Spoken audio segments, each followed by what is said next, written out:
Hello everyone and welcome to the stream. Oh wait, hold on. Okay, say hello again. Hello again. Take two and action.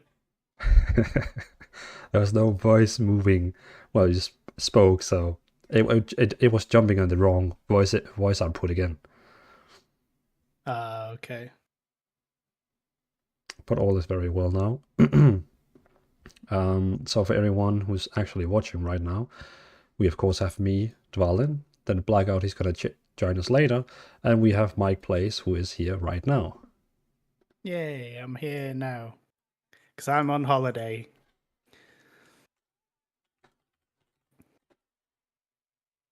You excited?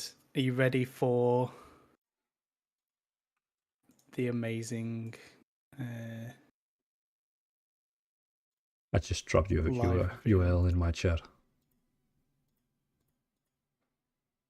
Thank you. Best bring up your channel, really. That will help.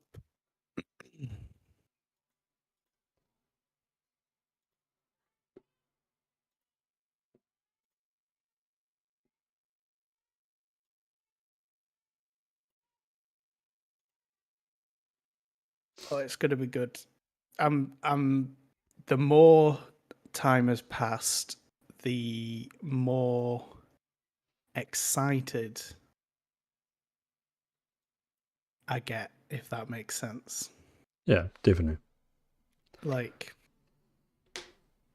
when they said, "Oh, it's the next expansion," initially I was a bit like, "Okay, cool, that's fine. I'm sure it'll be cool." But then, like, because I've watched people who are like, and obviously the leaks and stuff, or suspected leaks, and then the more we've talked about it, that now I'm just like, okay, let's go. Yeah, I agreed. Like in the start, I was like, yeah, whatever. We got Final Fantasy and other games, and now that we actually are here with all the leaks, it's like, okay. Yeah, this, and I mean, I think a lot rides on this as well as for World of Warcraft and Blizzard in general. You know, there's a lot on the horizon in the MMO world as it is, so they need to. I think they properly need to nail this one to Oh yeah, keep its player base. definitely. So. Hey Bowie, welcome to the stream in the chat. And I can see you went live on Twitch too now. Yeah, I've just got it as us. Amazing. Oh my God, there's someone in my chat saying hello. That's not me. It's called Dvalin. Don't know who he is. Alcaltom, he just joined now. Started streaming 8 hours ago. That's zero dedication and stamina. Well, Alcaltom, I think I might cheat it a bit. Maybe. Yeah, no, we've been talking 8 hours. Could you imagine? Yeah. World's longest podcast. Yeah, Alcaltom. My stream has been having like a countdown, so just like a purely countdown. So I haven't been here.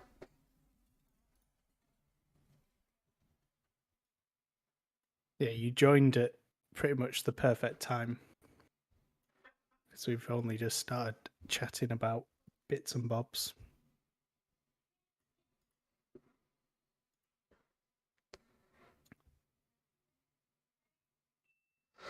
I just added the time. I just added the timer in the top left. Nice. So what are your top 3 things you'd like to see revealed today?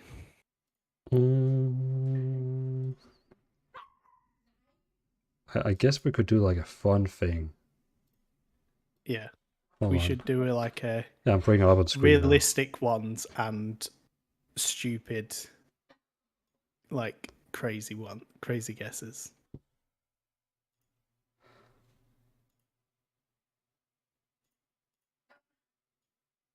Bring it up here. Gonna add a background.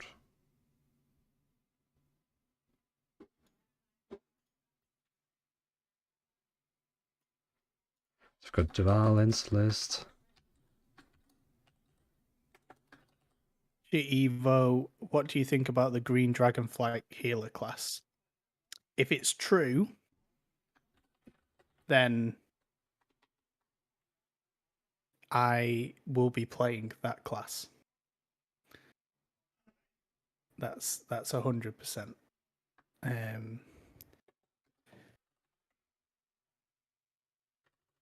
Because I think and it'll probably be one of the least played classes as well, isn't it? What was that, Shiva? He said, "What do you think about the Green Dragonflight healer class?" Oh, I think that would be amazing. And then it's like a imagine it had like a red dragon as a tank, green as a healer, and blue as a damage. Yeah. Yeah, and also the other thing is my the bronze dragonflight, which is obviously time, like they could use like reverse time as like a healing mechanic as well, which which could be quite cool. Oh yeah. Alcatum is asking about the giveaway. Alcatum, today we're gonna do a giveaway. It's gonna be the new expansion. So once they're gonna show the expansion, we will be doing a giveaway on it, and then you can get it sent directly to you on Battle.net. So basically, I can just go to Battle.net, I can click gift, and it's gonna be sent to your Battle.net directly.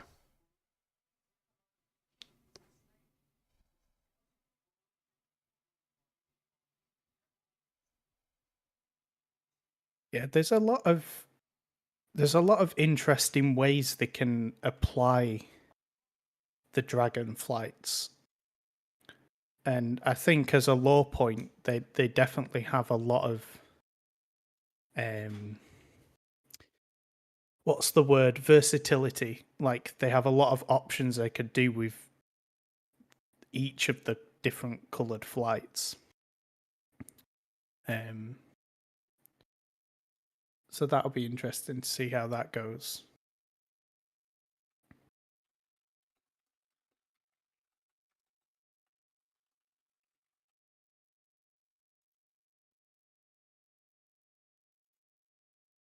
I plan on playing one of those as well with the expansion key. Dvalin will DM me. Says Shivo.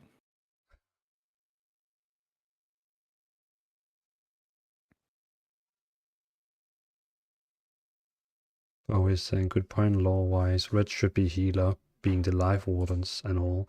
I mean, I guess we can discuss that since both red and green is kind of life. I know from not Hearthstone, Heroes of Storm, the red dragon leader, Alexstrasza, she's a healer. So Yeah. that's a valid point. And I mean, there's nothing saying as well that if there is going to be a Dragonflight choice, class, race, however they decide to do it, that the red Dragonflight can't have a healing spec and a damage spec, and the green flight could also have a heal spec and a magic DPS ranged spec. Like they could incorporate subspecs within each race. Like the bronze dragonflight could also have a healing spec as well as a tank spec, or it works many ways. Yeah, I really want some skill based healing abilities. Yeah, it'd be interesting to see if they do kind of move towards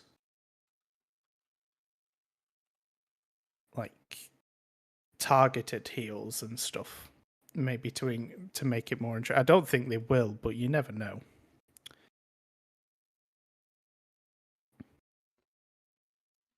So we have a giveaway running now. So just put in exclamation mark raffle in the chat. You can also see the bottom of the screen, and then you will have a chance to win one expansion of the new expansion.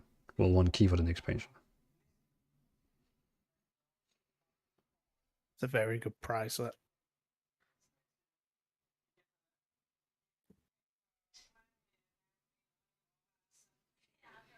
I imagine though. Okay, so we get, what are we? Just over half an hour's time away, and everyone's there. We're talking Malagos. We're talking Alexstrasza. We're talking all these Dragonflights, and then the cinematic starts, and it's a Goblin expansion. No. And everyone's just flips the table and just leaves the stream straight away. Never, never, never, never. I'd be so sad. Yeah, there's also been some rumors about an underwater expansion. But I just hate swimming in MMOs. Yeah, Guild Wars did it reasonably well, but they never utilized it enough. Like, it was probably the one MMO that actually felt cohesive. But yeah, I'd steer clear of water. It's nice to have it in the game, but not where you just constantly.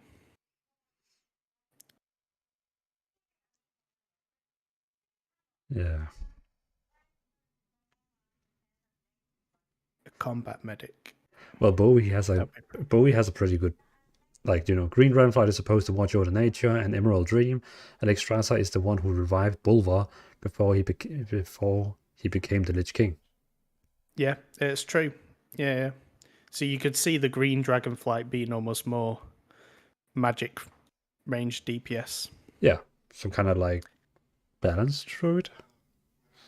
Yeah. Well, I mean, the druids reside in the Emerald Dream, don't they? For, you know, they get a lot of their stuff from the climate change. I don't know how you say that. Is it Zyor?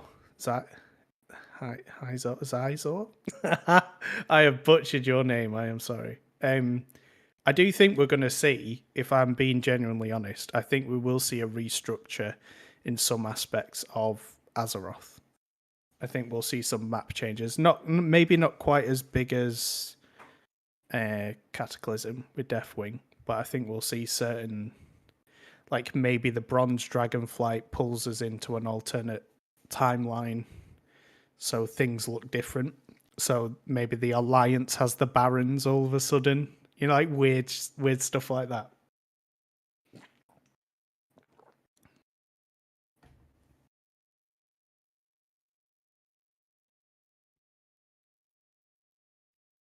I'm just gonna announce on all my social medias that there's a chance for. Oh, sorry, that we are live now. Hello. Oh, it's a blackout has appeared. A wild blackout appeared. Oh, hello. Hello. Give us that OBS link. Yeah, give me a second. I just sat down. Crazy day. Crazy fucking day. But all is good. Well, as good as you'd want. Right. Oh, for fuck's sake.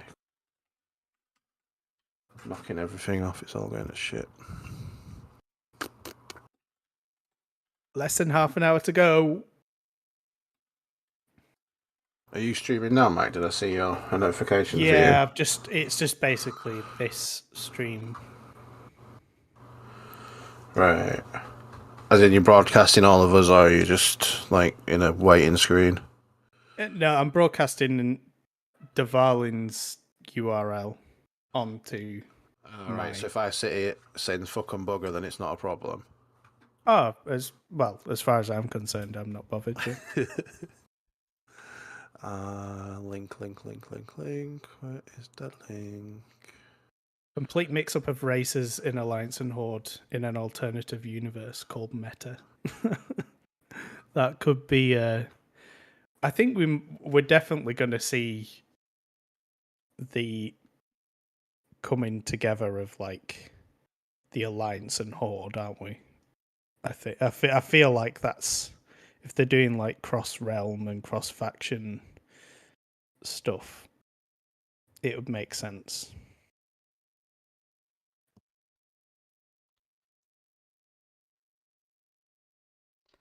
To answer Shiva's question in the chat, what are the rules about talking about leaks? So Shiva, I'm actually also part of the the content creator Discord channel for World of Warcraft. There's no rules. All the leaks that people found on the internet, everyone is allowed to talk about them. The only thing you're not allowed to talk about if they told me some secrets on the Discord channel, then I cannot talk about it. But if someone finds it and posts on Reddit, then everyone is allowed to talk about it. Yeah, it's like public domain, isn't it? It's like once it's out there, make love, not war. Exactly. This is a romance expansion. Orcs drastically fall in love with humans. Goblins fall in love with gnomes. Taurens fall in love with Draenei. It's a wholesome expansion we're getting. What kind of kid does a Tauren and Draenei make? It's like a hairy space goat with 4 legs, like a centaur. So it has the 4 legs and 2 arms. Uh-huh. Big Mama Big's here. He was supposed to be on here, the show also, but he had something coming up. Yes. Life happens. Whoops.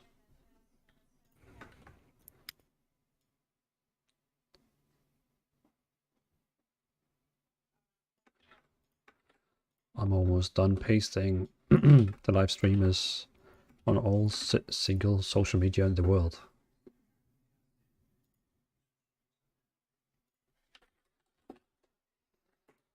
My pizza also just arrived. Yeah. I mean, yeah, I think we haven't discussed it, but I imagine that we are just free to talk about what has been put out in the public realm. I don't think we're going in spoilers free. Oh yeah. Well, I mean, we can talk about because everything that is out around the internet right now could be totally wrong. Yeah, for that Goblin expansion that's coming. Please no. Oh God, I could feel the hate coming from you all this distance away, Dvalin. It's like the only race in the game I would never play. Yeah, I don't blame you. What's wrong with goblins? They just don't look very nice in the game. I mean, they were the original kind of neutral class, weren't they? I guess in some respects, with Booty Bay. Oh yeah, definitely. Until their king decided to join the Horde. Yeah. Oh, if you can call him a king, like a self-claimed goblin king. Yeah, in classic Goblin fashion. Yeah.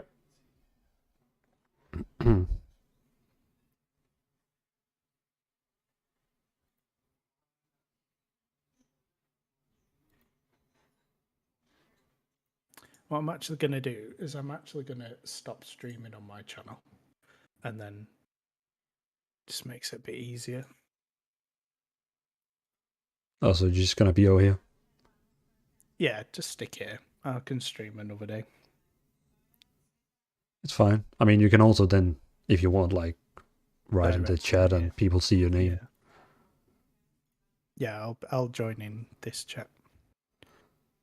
So Shivo has a leak. Okay, so potentially large spoiler about changing Azeroth. There was a leak about getting the new seed for a new world tree, and they'll plant it in Silitus. That could be cool. That would fall in line with when people have talked about like Azeroth changing.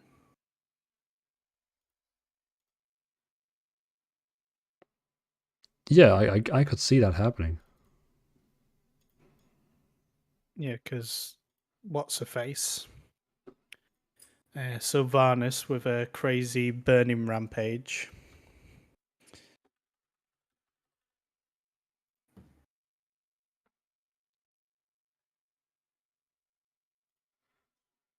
Great. I just finished posting on every single social media now. Hooray. Oh, I forgot my Discord. I need to do a hashtag everyone. Yes, do it. Do it. Ping everyone. We should do it on the Blue Bambies too, because I think that would generate a lot of people. Yeah, man. The more the merrier. The more we can get in here.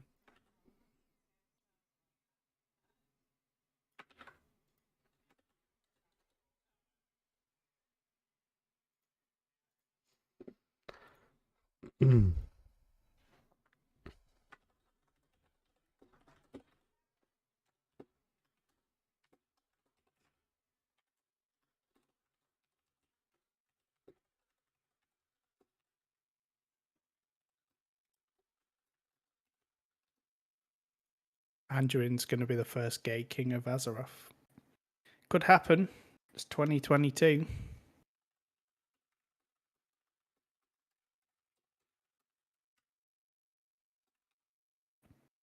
Yeah, it would be interesting if they have decided to leak fake leaks. Like, you know, like everything that has been shown was deliberate, so that we kind of got thrown off the scent. But I also don't know if they'd take that risk. Because what's the alternative? That's the other thing I'm trying to think of. You know, like, I'd not heard about that new world seed, but I'm kind of liking the idea.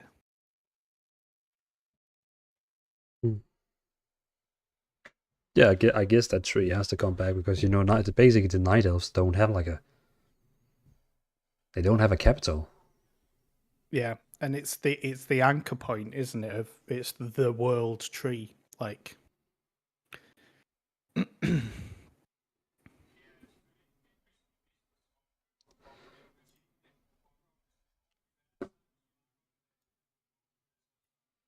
My chat on screen is a bit big.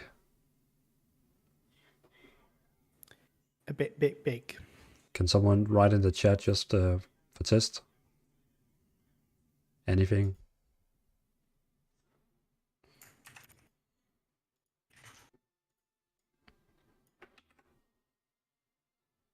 Oh yeah, that was like way better.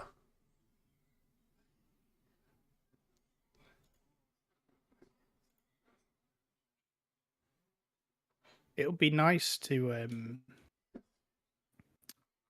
I wonder if there is going to be a new profession. I know you're joking about the gardener class, but I wonder if this is the patch we start seeing, like, a more permanent player home instance within the new world, if there is going to be a new world or like a reimagined world potentially.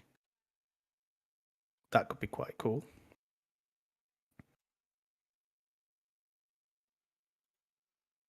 There was a. I'm just gonna bring something up on the screen right now. There is a new logo that has been rumoring being the new logo. So if people really don't want to see that yet, you should probably like leave or pause the stream. A bird, very nice. Just so everyone is warned that this can potentially like. Okay, here. So I'm bringing it up now. So some leaks are saying that this is going to be the next logo for the next expansion. And as I also talked with Big Mama Big about, it is ugly. It's not that nice, and it's probably never going to be this. But just before you comment on it, if you look at this logo, look at Azeroth. There's no lands in there. It looks like it's been watered out, everything. Yeah. So that could be, A hint. to a water expansion. Or it's a new World of Warcraft, a new Azeroth. So it's starting on a blank canvas.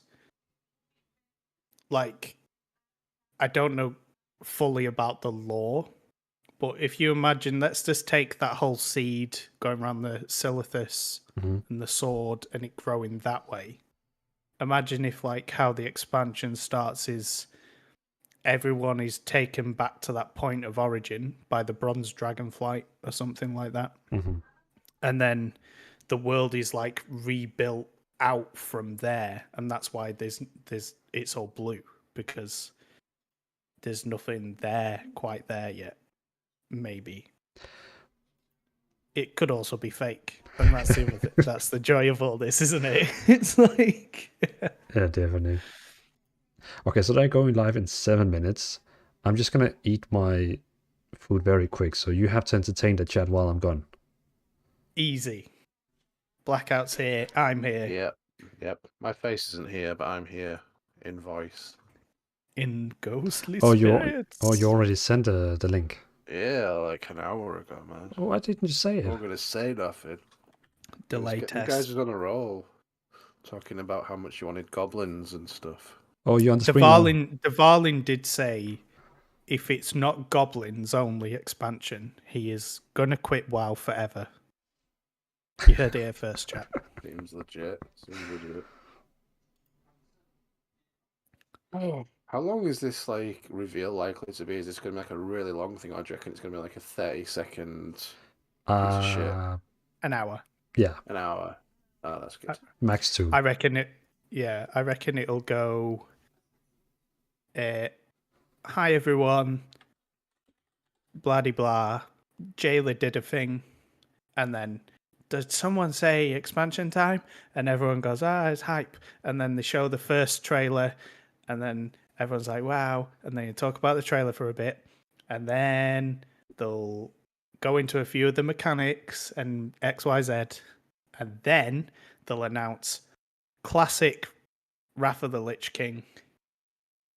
And then they'll go, thanks very much, see you later.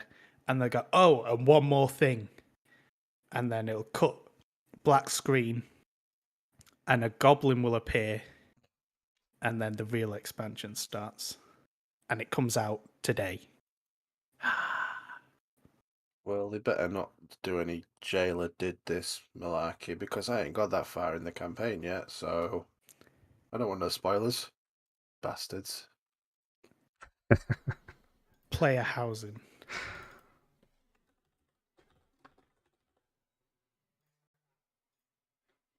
Well, they talked about. Ban made a good point there about the Azeroth in the sky. And I was watching that Dragon Lore video. Is it by Platinum WoW or someone like that? And the mages, the Kirin Tor moved Dalaran on purpose. I can't remember the exact reason, but it made a lot of sense. Rather than, Dalaran's just over Icecrown now, there was like a legitimate reason for it, and I can't remember what it was off the top of my head. But it's cool. Because I just added our Twitter names on our webcams. Yeah, nice. You had my OnlyFans instead. We've finally got an audience. People might want to see this.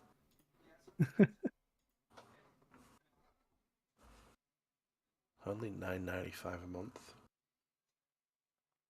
And the next 10 subscribers get it for $9.94. Yeah, and I'm not even going to tell you what kind of content's on there. but there's some stuff. That's Now part you're of the mystery. curious. Yeah, now you're curious. Or World of Warcraft, they just turned their stream into subscriber-only mode on the chat. Ooh. They really want all the subscribers. It's one way to boost your numbers, isn't it? Yeah, especially when you have 141k watching. Wow.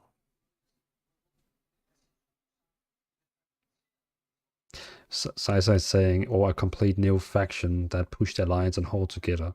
Well, I actually want them to do the same as Final Fantasy, with removing all the factions and, you know, just let us all be together and hug each other and have a good time.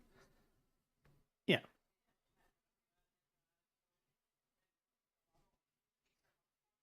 I mean, they already did the thing of like, do you remember when in Burning Crusade and all that, they never understood each other. There was like, they didn't talk to each other. Like, it was always the Zug-Zugs and the all that jazz. And then they just kind of magically just was like, oh, now we fully understand every word Thrall says. Isn't that convenient? So they might as well just make it to the point where just friends. Like, just get on with it. I'm just gonna grab some food. I'm back in 2 minutes. Alright. Please don't get me banned. We'll try very, very hard to maybe not get you banned. You go and enjoy your pizza with cabbage on. He loves his cabbage pizza. It's not. Garen's- Is it? It's lettuce. Is it Nope, lettuce? it's cabbage. Cabbage. It's cabbage and broccoli and cauliflower. It's really strange. Man. I mean, like, it is a standard thing to have lettuce in Denmark on pizza, I understand, but no, he has cabbage. Just cabbage. Yeah, so I've got no idea what I should or shouldn't be excited about with this. Literally, I'll be looking at it and I'll be just like, huh. I think Is that's this a the good best. thing? Is this a bad Yeah. thing? I think you are probably going to be the one out of us three who is going into this open-minded and will probably be able to give quite a good perspective on it, just on sheer hype, so that what you'll see and what you get told, you'll be taking at literal face value, which is Yeah. probably going to be really good. I expect, if I was to quickly run down my thoughts, is that the Alliance and the Horde will join together. I think there'll be a new reimagining of Azeroth, however that is, like map changes and stuff. And I think rather than just it being strictly Horde and Alliance, I feel like there is going to be factions that you can assign yourself to within the game, if that makes sense. So, like, it could be, if it is Dragonflight, if we are going with the dragons, that you can, you know, your affiliation, whether you're Horde or Alliance, is the red Dragonflight, and you all get to hang out. So when you do the PvP stuff, you represent the red Dragonflight. Or if you're with the green Dragonflight, and do it that way, so it kind of universally breaks down Horde, Alliance, and bring it into more of a affiliated faction. Yeah. So no one Maybe. directly hates each other anymore. They Yeah, like, of course there'll still be there'll be hardcore people who are like, there'll be some characters who are like, no, I'm forever Horde and fuck the Alliance. Like, I will never hang out with a human kind of thing. Yeah. That's fine. But I think in terms of the story, that whatever the new threat is going to be will be so big that, you know, you have to pull together. But Like I just the hope, enemy of my enemy is my friend kind of thing. yeah, I just hope the one thing is that it's not on another planet. I hope it's in Azeroth. I hope we're back home in the lands we know, reimagined. Because what a great way as well, game-wise, that they could update all the graphics in Azeroth in one go. I Like, wonder if how they have big of a task that actually is. that's a small thing. I don't know the full extent of how big the world actually is. We've only played the game about 4 separate instances over the entire life. I've never explored it fully. But I mean, if we're doing it, then we could be doing it. And there might be like I saw something about console, and that could be like why they're doing it. They could be like, well, we've got to remake it for console anyway. You know, we've got to optimize it so it works on console. Perhaps I'm guessing. I don't know. Yeah, So I'd be maybe that's like genuinely, because I've heard the console rumors. I'd be very surprised if that ever happens. But you'd be surprised if it comes Yeah. to console. yeah, But why not though? I mean, it's like it's oh, a big I audience. wouldn't be against it. But then I look at so Elite Dangerous came to console, Yeah. and they have then since then turned off the console servers because they had to make the game twice. You know, like once for their console and once for their PC. Yeah. And whilst they worked together and were cross-platform and stuff, Hmm. it was twice the development sometimes. Yeah, and this is what I So- mean. Like, might be why they're redoing it now to make it compatible, so they don't have to make it twice in the future. If you get me, Maybe, you know, maybe, yeah. prepare it all now. And I mean, like Black Desert did it, didn't they? They essentially remade the game for console entirely. I mean, it's a completely different. Well, I mean, not completely different game. But you know what I mean? It's like it's a Yeah. different experience on console as it is. So I don't think it's like an unrealistic thing to make double the content if they had to. Mm. But It makes sense. And also, just to address Deakin's comment, racists exist in real life as well. And that's it. Like, if we're going for this universal world of, there are people who want to stick together, and there are people who are always going to be stubborn and racist. If they're adding it to Yeah. console, I wouldn't be against it. I just think, as terms of development, they would have to make sure the game is good and not water it down too much to make it on console, if that makes sense. But I don't know. We'll see. I mean, we're less than 10 minutes away, so yeah, but I mean, they do need to adapt if adaptation is required in order to keep alive, as with any business. yeah. So I think this is a make or break expansion. I said it to Dvalin at the start of the stream. Like, this really kind of is now all or nothing. Because I think if this is bad and not what people want, then people will flock and permanently stay to other MMOs that are available. Sadly. What a match.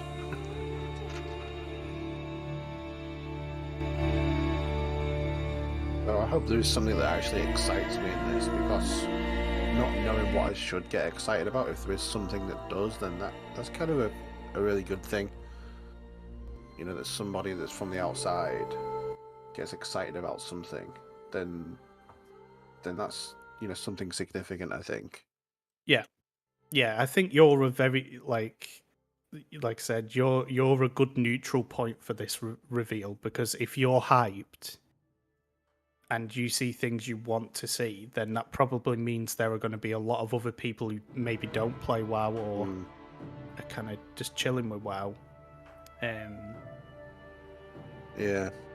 And then if I don't get excited about something, it doesn't mean it's a bad thing. It just means I just don't necessarily understand the implications, and then you guys can explain them to me. Yeah. I have noticed on the also hello Azrael Valley and Nyan Jam. The thing I've noticed about the countdown, what you can see here is just above the different coloured dots above the starting stream bit. Don't know if you can see that. Yeah. And they're the expansions, so we're on Mr. Pandaria now. And then I guess at 5 minutes it's probably going to swap over to the next, whatever the next expansion is and stuff. I'm also sorry to everyone that just got earache before, because I didn't expect the stream to go live. So it was on full volume, so everyone for like 2 minutes has just been blasted with Warcraft tunes. So now That's why the numbers have gone up. It's drowned us out talking. We've just had some really epic, like, deep, and, you know, the conversation's just been amazing, and now you're telling us no one heard anything.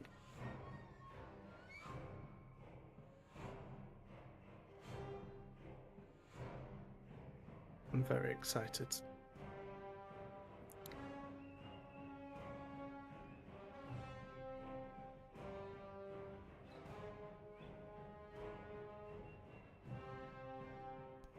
But right now everyone can just hear some, Warcraft music. But it's very low down so people can hear us.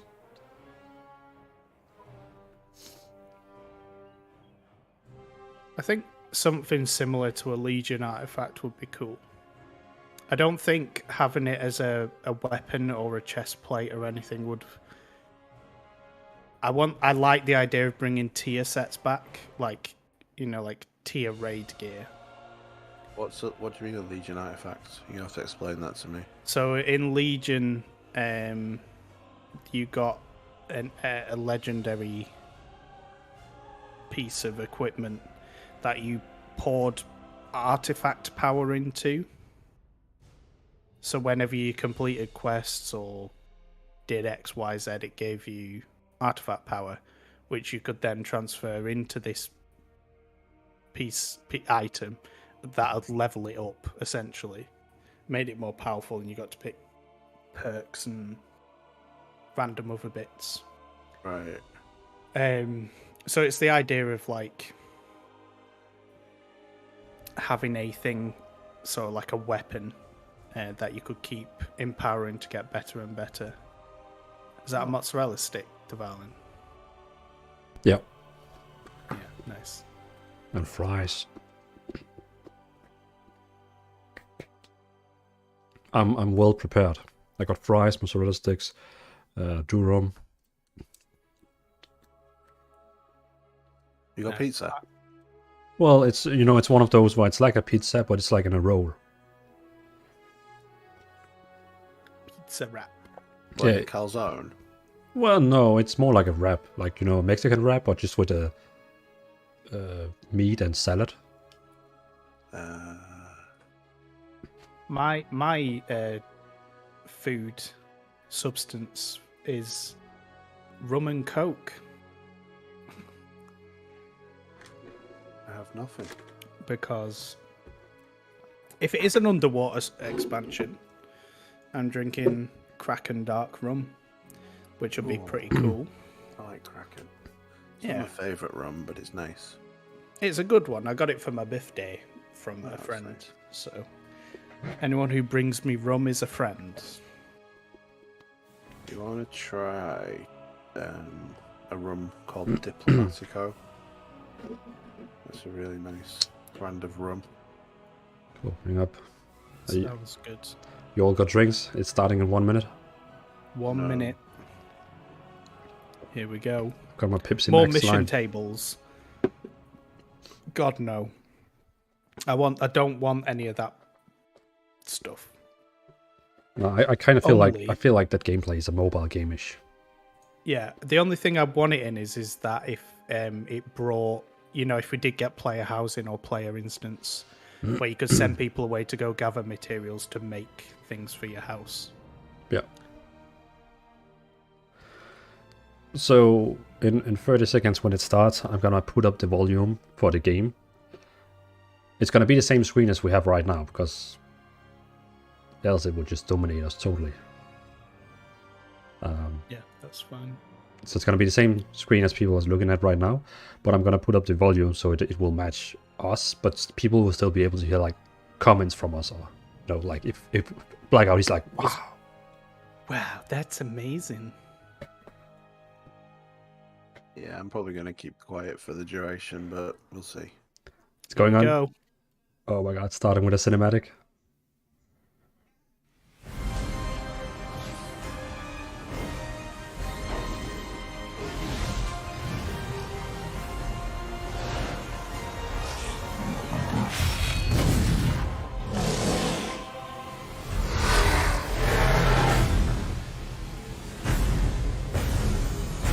saw a dragon. For the Alliance! It's German subtitles.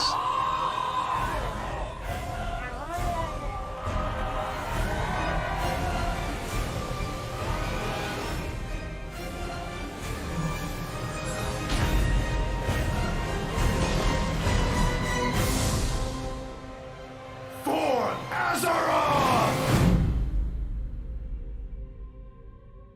So Blackguard, that was a lot of old trailers combined in one. Okay. Hi everyone, I'm John Haidt, General Manager for Warcraft, and with me today are my friends Ian Hazacostas, who is the Game Director for World of Warcraft, and Holly Longdale, who leads up the production team for WoW Classic. I really appreciate you tuning in. I know we're really excited to be able to give you updates on what's happening in World of Warcraft. But first I want to thank our community for all the feedback you've given us this year, and especially our community council. You've helped shape and influence the updates that we've done recently and what you're going to see in the upcoming year.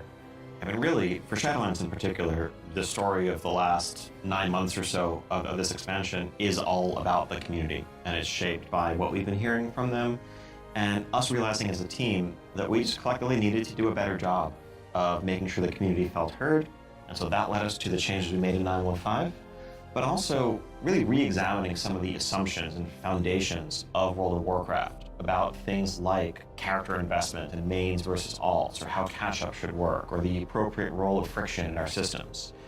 And I think 9.15 represented a step in the direction of letting players have more freedom to play World of Warcraft the way they want to play it.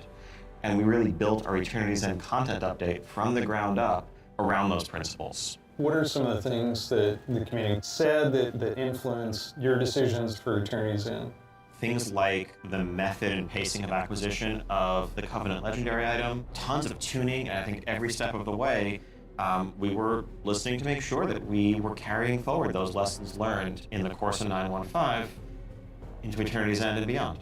So WoW Classic came about because of the community. Yeah, they continue to help guide and support us as Classic evolves. World of Warcraft has always been about the world and the players that inhabit it, and we are in a lot of ways curators and caretakers of that journey, of that experience. And so once this Classic community formed and grew, we had to listen to them. It's this tide of listening to the community and paying attention to what is a good experience for our players now.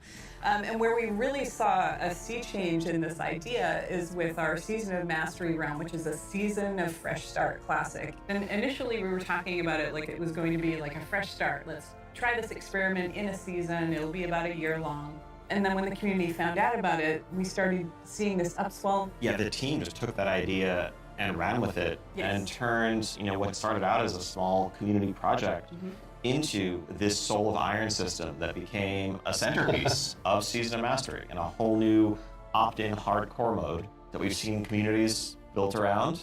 Yeah. Lots of, thrilling victory and painful defeat. 5 hours. I made it 5 hours. Yeah, and it continues. Like Burning Crusade Classic, we wanted to balance the Paladin seals between Horde and Alliance, so we made an addition there. We wouldn't have gotten there without the community's input. So, influence the community, you've got another update, and pretty significant controversial change for this. Yeah, cross-faction play coming in 9.25.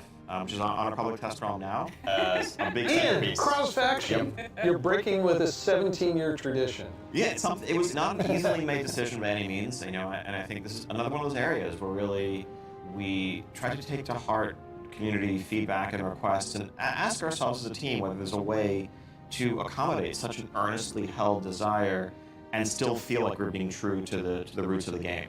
The players' desire to play with their friends who might prefer a different faction, or to play with the faction that they more closely identify with, even though their raid group is elsewhere. It's really important for me. I play a lot of alts, and I love absorbing the story for each race, and having that ability to play with all of my friends across factions is fantastic. And at the end of the day, the battle cry is for the Horde. It's not against the Alliance. It's not death to the Alliance. It's about pride in one's faction. I think there's a way to preserve that and even strengthen that while giving players the ability to make the same choice we've seen the greatest heroes make time and time again.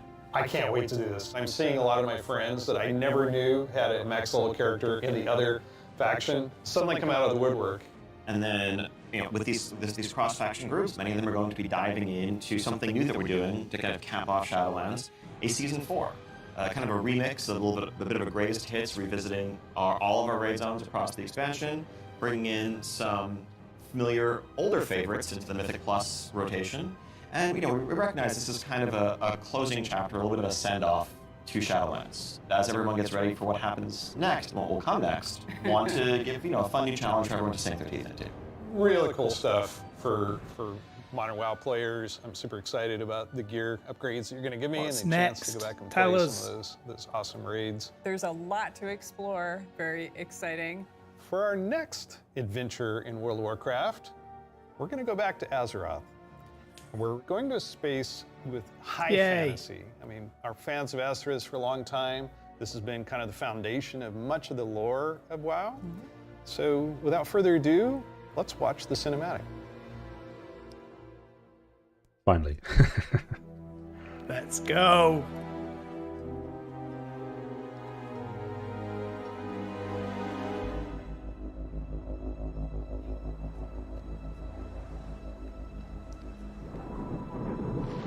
The world has been sundered. It cries out in pain. We must go to its aid. We entrust our ancestral home to you, the Watchers. It's dragons. It's Yeah. definitely dragons.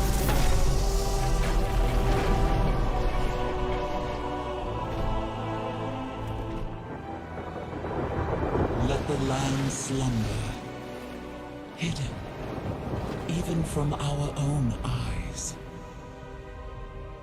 You will feel our return in the waking of the land. Then, you must light the beacon of Tearhold, lest the path home be lost to us forever.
Should have made a ladder.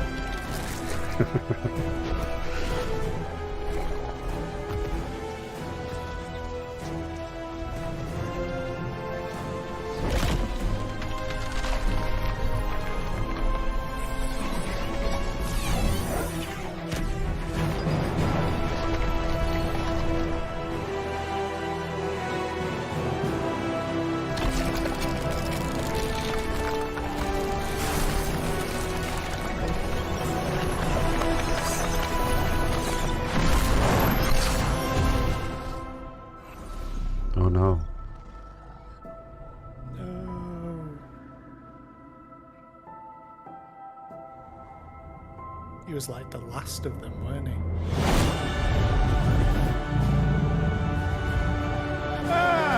There we go. There's your dragons.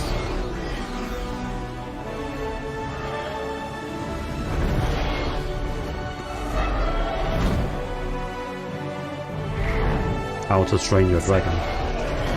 How to Train Your Dragon 3. The world is healing.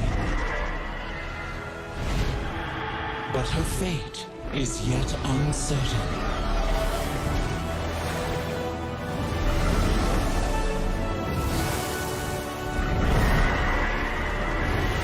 Together, we shall be Azeroth's protectors once again.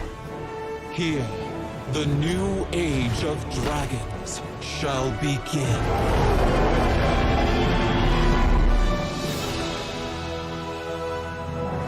That's the logo. That's the logo. That's the logo. That is the logo. The leaks was Dragons! true. Dragons. This is so cool. No one saw it coming. No one saw it coming. Carefully kept secret. But seriously, I mean, what did we just see there? The awakening of the Dragon Isles, the return of dragons, the dawn of a new age. Right, we've seen Rathian searching for his father's legacy, searching for the Dragon Isles. There's a reason why he hasn't been able to find them until now. The beacon going off, is that summoning the dragons? It is removing the concealment that had hidden the Dragon Isles from the world, but also beckoning the dragons back urgently in a time of need. I assume pretty good variety of locales within the Dragon Isles? Yes, the Dragon Isles, as kind of standard for WoW expansion, consist of 5 zones, 4 standard leveling zones, and a new starter zone that we'll get to in a second. Can you talk a little bit about how the team found ways to thread the dragon aspects throughout the environments? The Dragon Isles are a place that is lush and primal, bursting with elemental energy. As Azeroth herself reawakens, those primal forces are expressed throughout the environment, whether it's magma activity, volcanic activity, whether it's the icy wastes of the Azure Span, and each one of those has a connection to a dragonflight that we've seen before. And it's going to be an amazing place for players to arrive at and explore. All right, you know I'm going to ask. Yes, okay, so Can I be a dragon? let's start getting into some features here and what Dragonflight means for you as well as just a place. So first off, yes, we have an all-new playable race, the Drakthir race. Oh my god. This is Yes. a draconic race, but dragons in Warcraft have the ability to take on a humanoid form. What classes can they be? They have unique abilities as literally a dragon. That doesn't quite fit any of our existing classes. And so what we're doing is this is not just a new race, but it's also a new class. You know, adding a new race to World of Warcraft and not just an allied race is something that we don't do lightly, but telling this expansion, this story so focused around dragons felt like the perfect time for it. So if you are a Drakthir, you will be the Evoker class. Drakthir can only be Evokers, I heard about Evokers it. can only be Drakthir. And the reason why only a Drakthir could be an Evoker is that an Evoker is really combining the ability to call upon the magic of the different aspects with the unique physical gifts that a Drakthir has, the ability to actually take flight and do an Onyxia-style strafing deep breath over the battlefield, land on the other side, knock everyone back with a wing buffet, and then unleash your magical abilities. Yes, please. The Evoker has 2 specializations. They're a hybrid of either range DPS or healer, and they wear mail armor. We figured, you know, with the new hero classes we've added over the years, we have enough melee, we don't need more of those. And also probably don't need any more leather wearers. The raid leaders are going to love you for that. Exactly. This is definitely a hero class. And so that means that, you know, like the Death Knights before them or Demon Hunters, they will be starting level 58. And then they're going to have a new starter zone. So they're going to have a slightly different journey into the Dragon Isles as opposed to the rest of us that are sailing there from other parts of Azeroth. Can you talk a little bit about the customizations? Like what is going to be able to identify my Drakthir character? Basically anything and everything. You know, skin color, hair color, jewelry, Oh my God. tattoos, other adornments. You can make this character the expression of your identity in Azeroth. New zone, new class, Yep. new race. Well, tell us about some of the system updates or features. So, of course, the new expansion brings with it, you know, new systems, new features. I think in recent expansions, one of the things we've tended to do is really have these deep features that were closely tied to a specific expansion that would then get left behind as we moved on.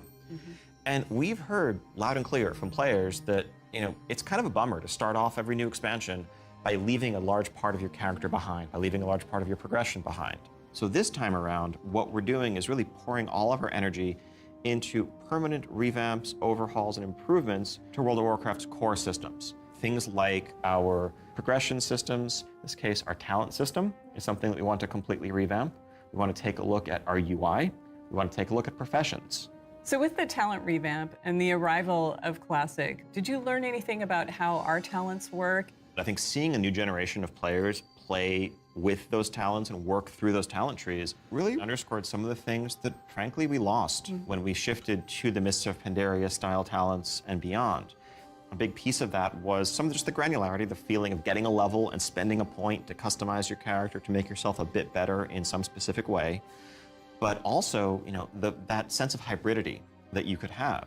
That's something that we've largely lost. And so the new talent system avoids directly pitting player power throughput choices directly against those sort of utility hybrid choices, because we know that there's always a right outcome there. And we also understand that there's a lot of strength in the flexibility of the modern talent system to let players customize their talents for a particular encounter or for dungeons versus PvP, and we don't want to lose any of that. So John, UI? Oh my God. Yes, I got this 30-inch monitor trying to keep track of where I am on the map, all my buffs, and over here, what's going on in chat. It has literally made my eyes go like this. So You're not alone in that. We've made a lot of incremental changes and additions over the years, but really this is a revamp, this is an overhaul. And so we're excited to really modernize the look and feel while staying true to the origins of World of Warcraft. Now, at the same time, we're not looking to take away the sort of power user customization there. Add-ons are still there if you want them, but we want a much better default out-of-the-box experience for all players, new and old alike. and can I reduce elements, remove elements? If I want to explore the world and see the beauty of Azeroth. When it comes to specific elements, as much as possible, we want to let players choose what to show and what to hide so that they can control it themselves. You mentioned professions. I have a critical question about this. Go on. New Can I profession. wear a chef's hat? Yeah, I knew it. Our approach to professions in Dragonflight is really all about delivering on fantasy and identity as a crafter. And so if you want to be a serious blacksmith, if you want to be a great leather worker, we want to deliver the ability to invest time and energy into that, become a master crafter, be able to make items that are in demand, interact with the community. One of the big pieces that we want to do to support that is a new work order system to have a bit more convenience than just spamming trade chat all day. But if you are someone, you're not yourself a blacksmith, but you have a bunch of mats and you want them forged into a great sword, you can put that work order up, list your mats, offer a commission, and a skilled blacksmith can come along and make you the weapon of your dreams. I think we left out one thing, though. You can be a Drakthir, go to Dragon Isles. Can I have a dragon? What's the fantasy of dragons if not soaring over the lands? And so we're really excited to introduce a feature that we're calling dragon riding. It's dynamic with everything from momentum to dive bombs, the ability to just sort of build that speed up and feel the world rushing past you in a way that should be much more exciting than traditional flight that we've made available in the past, but that's also available for players through a customizable dragon mount right from the start. So this is a skill you learn over time, right, to become an awesome dragon rider? Yes, you'll be able to sort of upgrade aspects of your flight, but you will have this new form of flight from the start. And the dragon companion that you have is, of course, very thoroughly customizable, which is a new thing for us for mounts. This is not just a generic dragon that everyone has, but a drake that is yours. What do you want its scales to look like, horns, the shape of its head, other attachments, armor pieces, and more. Take your pick. This is so cool. It's really cool.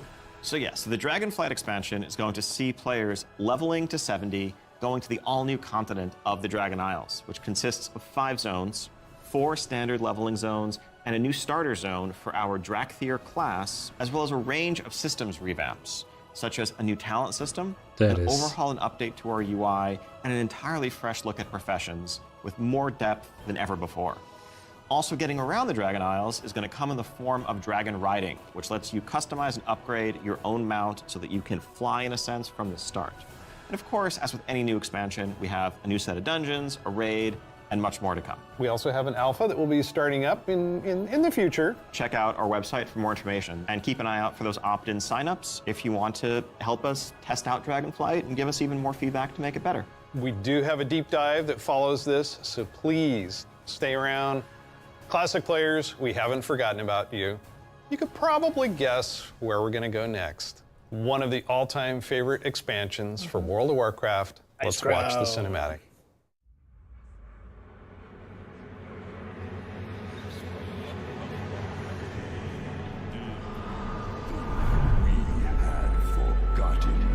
Did you think we had forgotten? Nothing more. I can sit right It's just begun. Not my king yet. Can't you do this? Argent Crusade come for you and of your father! Of your people!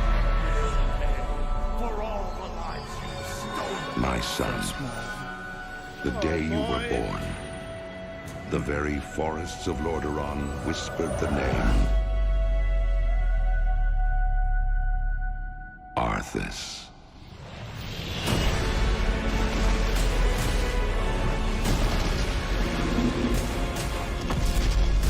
When my days have come to an end, you shall be king.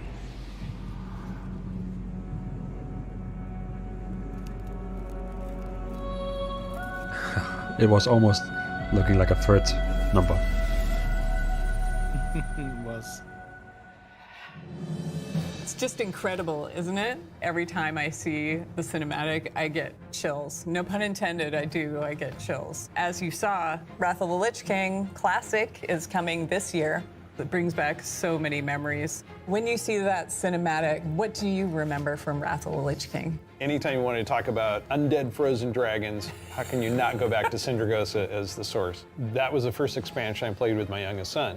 So I can remember on that platform, black goo and chunks of ice falling off and having to repeat that battle with the Lich King. But when we finally downed him, it was such an incredible moment. He jumped up out of his room and I jumped up out of my office. We're like, yeah, did it. So it's a very lasting tale for me.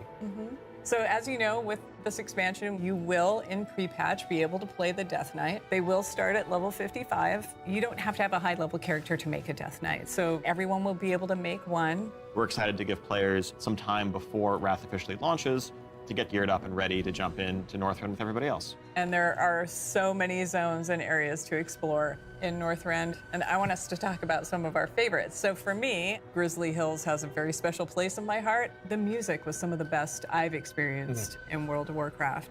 I still make my way all the way up to Storm Peaks to try and find the time-lost Protodrake, and have yet to get it. I've got to say Dragonblight. The wide open nature of the zone, Wormrest Temple in the center of it, it's an unforgettable expansion as both a developer and a player, and kind of making that transition from one to the other. Now let's talk about some changes. So one thing we looked at is Dungeon Finder, and it feels like how we envision Classic, Dungeon Finder is not a good fit for our community. That was kind of the first step that may have eroded some of that social fabric. Now, as people have gone through the experience of going back to vanilla, rebuilding those groups, relying on each other, not wanting necessarily a random participant just to show up and then leave. Yep. Yeah, that makes total sense. But today, you can do that in Shadowlands. You'll be able to do that in Dragonflight. It's a self-selected group of people who specifically want that different experience. Yes. Let's make sure that's what we continue to give them.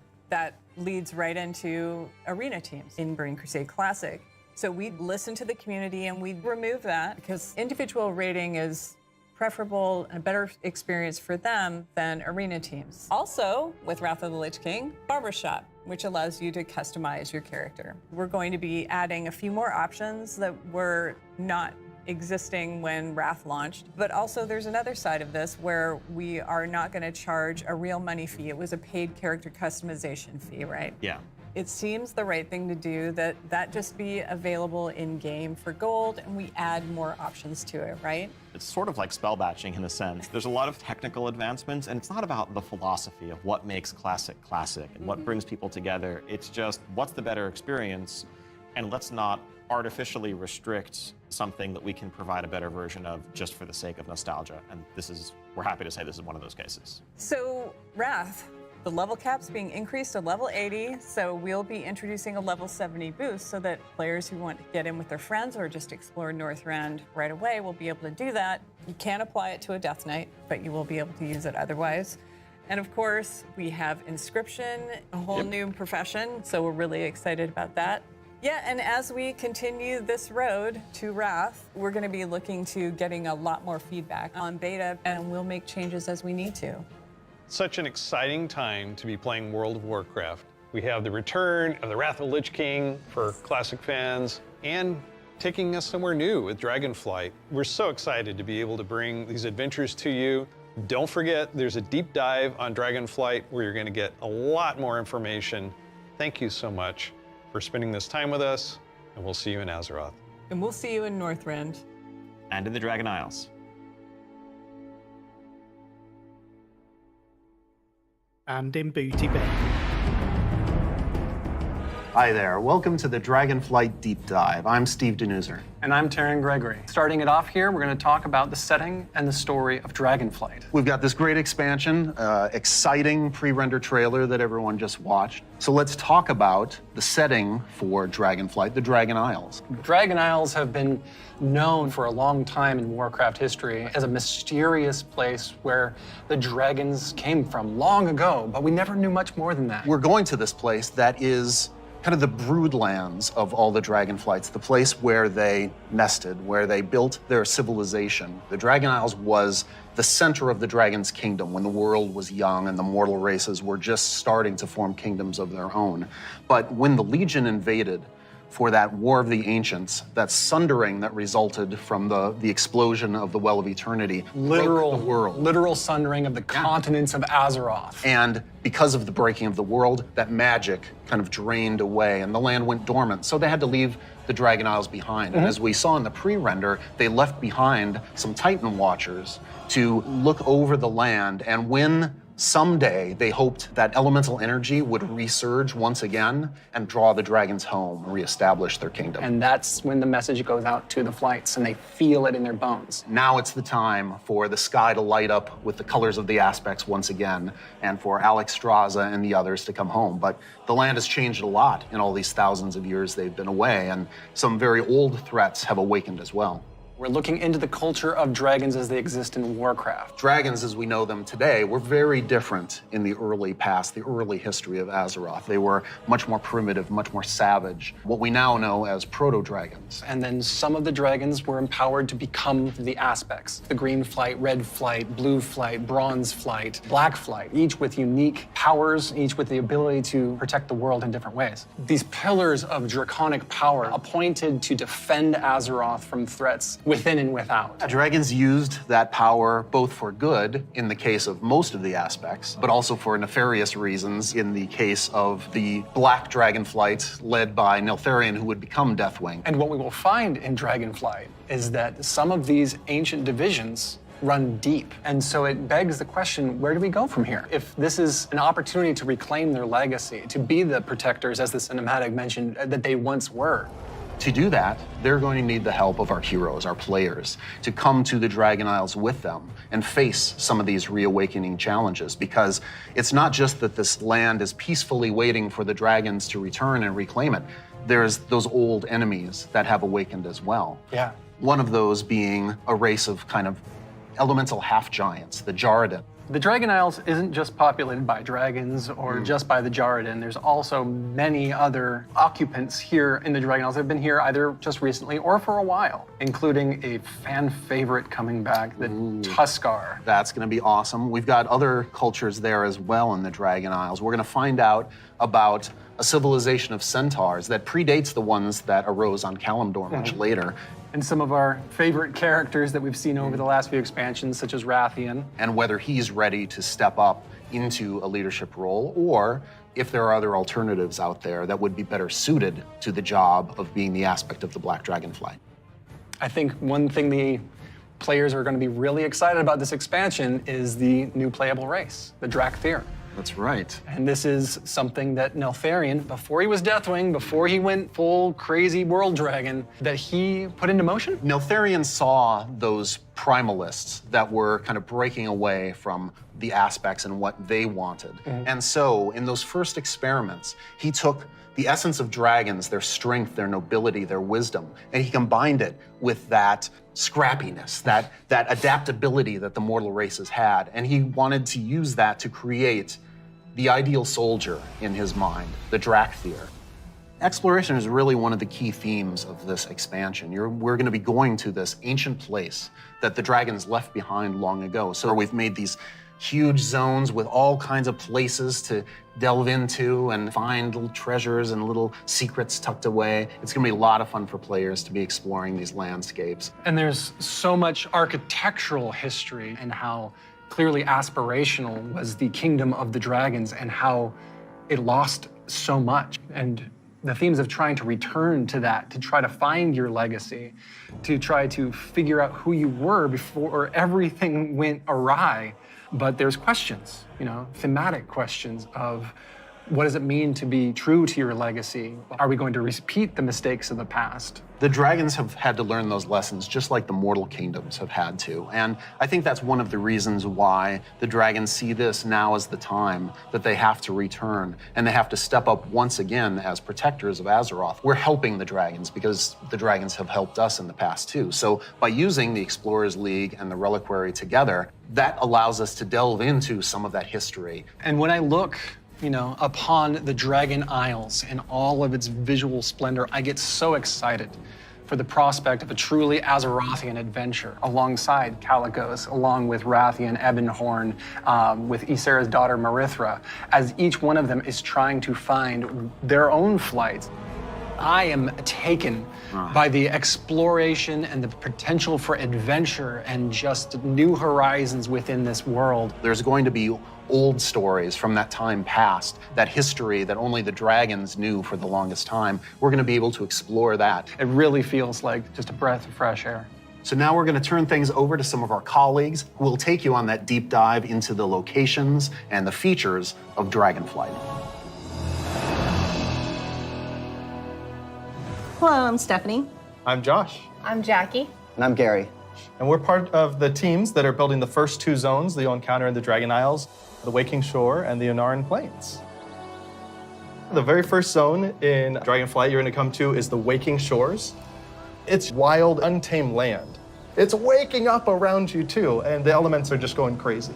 The art team again has hit it out of the park. You'll see like a lava mountain flowing in through the beach, giant proto-dragons swooping down, gobbling up members of your expedition. We have such rife opportunities to show elementals rising up because of the crazy magic that's flying around.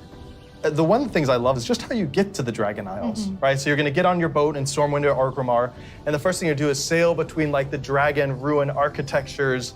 The boats come right alongside each other. You can jump from one boat to the other and just start causing havoc on the other faction's boat. For those who love PvP, this is a great opportunity for war mode. Sure. It's free for all out there. It's gonna be great. But it's okay. There's an innkeeper on the beach, so that if you're in that situation and you don't want to be in war mode anymore, you can just hop out right there.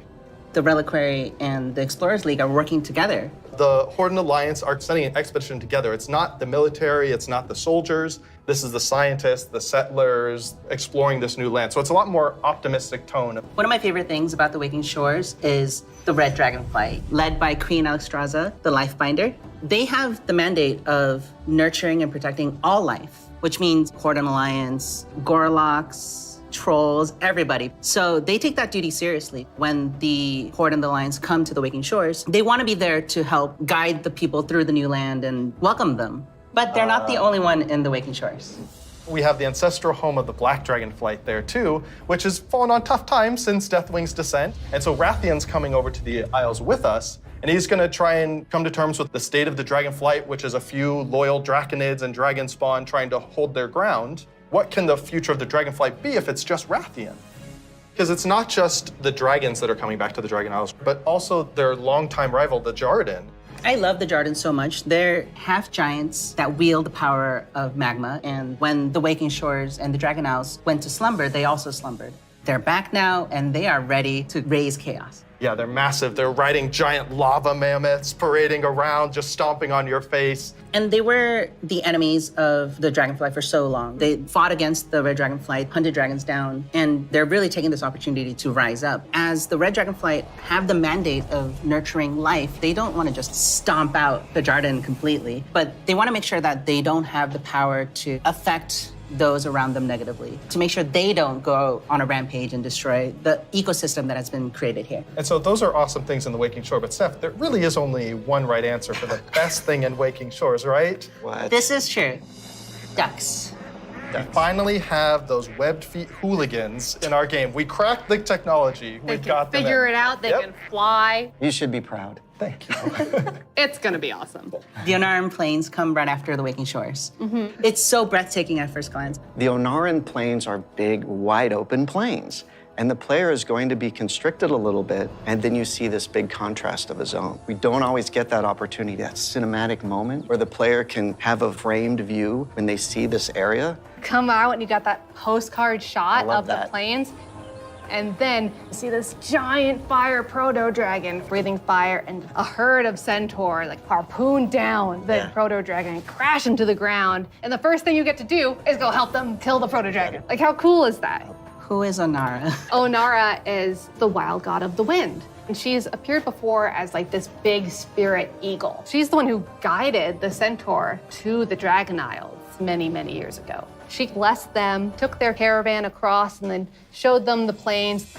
How fun at the beginning of this expansion was exploring the culture of the centaur. The centaur are these mighty, awesome hunters that, back when they first came to the Dragon Isles, they fought the green dragons all day long. Eventually, they realized that we're strong, you're strong, maybe we should stop decimating each other's people.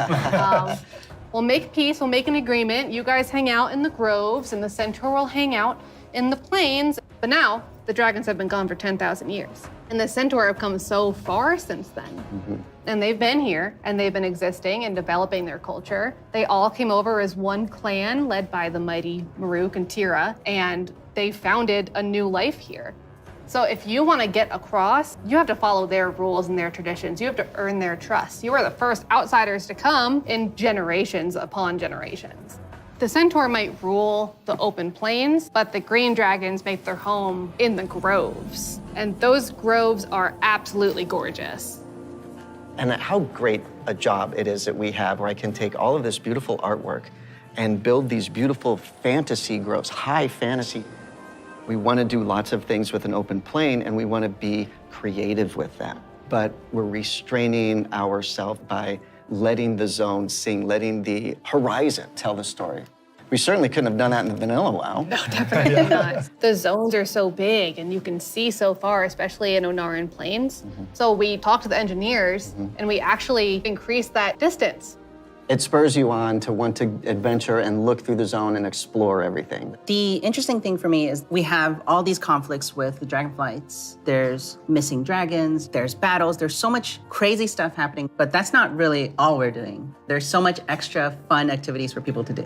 And the greatest thing is that you need to figure out exactly what's going on and help solve all the problems that are just sprouting up everywhere. We're just really excited to tell a story that's grounded in Azeroth and exploration. There's so much more to talk about. But now we're gonna have some folks talking about the next two zones that players are gonna experience in the Dragon Isles.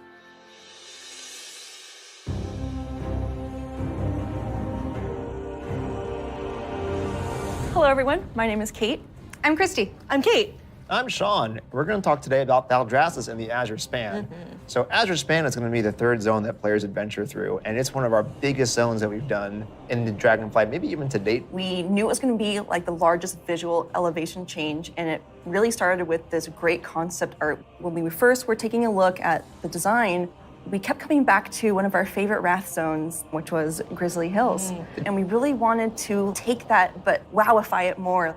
And I don't know if you've ever been up to the Bay Area, But in the morning, that coastal fog comes in and dips down into the redwoods and that sun shines through. That's really what we wanted to encapsulate with this forest. And not only we have redwoods, but we've got all different types of trees. Eventually, it'll break open into this wide open tundra that's just golden and red, and you'll reach up to another level of elevation where you get to see the snow. The majority of the zone is covered in snow and ice. We have giant frozen waterfalls, ice rivers as far as the eye can see. And Sean, I know in the forest, we can expect our first creatures. We have a small group that lives there called the Gnolls. These gnolls are all throughout the forest and Azure Span. They've made this their home. Some gnolls with strange magic that we're going to find out what exactly that's about. Snow gnolls, or as I call them, the snolls, up in the winter area. And then some regular gnolls that are just going to be around the forest area. So then we go into the big open tundra where we meet our second group, the Tuskar. It's going to be really neat to explore their culture a lot more. And those kids are adorable. I absolutely love the Tuskar. Honestly, all my downtime's probably just me hanging out with the Tuskar. So it's been a little while since we've seen them. We remember the Tuskar from Wrath of the Lich King. They're also getting a nice, cool up-res for their models, along with expanding their culture. So there are going to be male Tuskar, female Tuskar, Tuskar kids. So we're going to fight alongside them, which includes help from a certain group of dragons, the blue dragons. We're going to follow the story of Kalagos, our blue dragon buddy from the Kirin Tor, and he's going to be adventuring into Sindragos' archives. It's a giant zone. There's a lot of surprises. When we're done there, we head over to Valdraz's. Valdraz's. It's really incredible because you will be going through some of the previous zones and seeing a lot of ruins for the dragon buildings. But when you get to Valdraz's, everything is perfectly intact. It's beautiful. It's pristine. It is the seat of power for all 5 dragonflights and home of the dragons. It feels that way with the huge vertical mountains. We've got these great cave systems where you may end up finding little dragon hordes. My favorite dragonflight right now is the Bronze. They've got a really cool area in Valdraz's, and their magic is time. There's so many cool story hooks that we could dig into there. There's so many cool gameplay options. And we have a little bit of an adventure for players. It's gonna be a lot of fun. I can't wait. We really wanted it to feel like their old stomping grounds. One of the really cool features is going to be the main city and player hub for this expansion, Valdrakken. It is a culmination of all of the dragon's efforts to put together what a city would look like. So we ended up having a bunch of really fun small vignettes where you can see that the blue dragonflight is hosting a public library, and the red and green dragonflights both have their own separate gardens. We'll also have some convenience services for players, including an auction house in the city, which will be really nice if you're looking for more exotic wares. The thing that really sold me on Valdraz's was the initial concept art we got of Tierhold. Oh, yeah. Wow. And this is a 10,000-year-old Titan technological marvel. Tierhold has these awesome aqueducts that actually come out from the structure all the way to the city across the valley.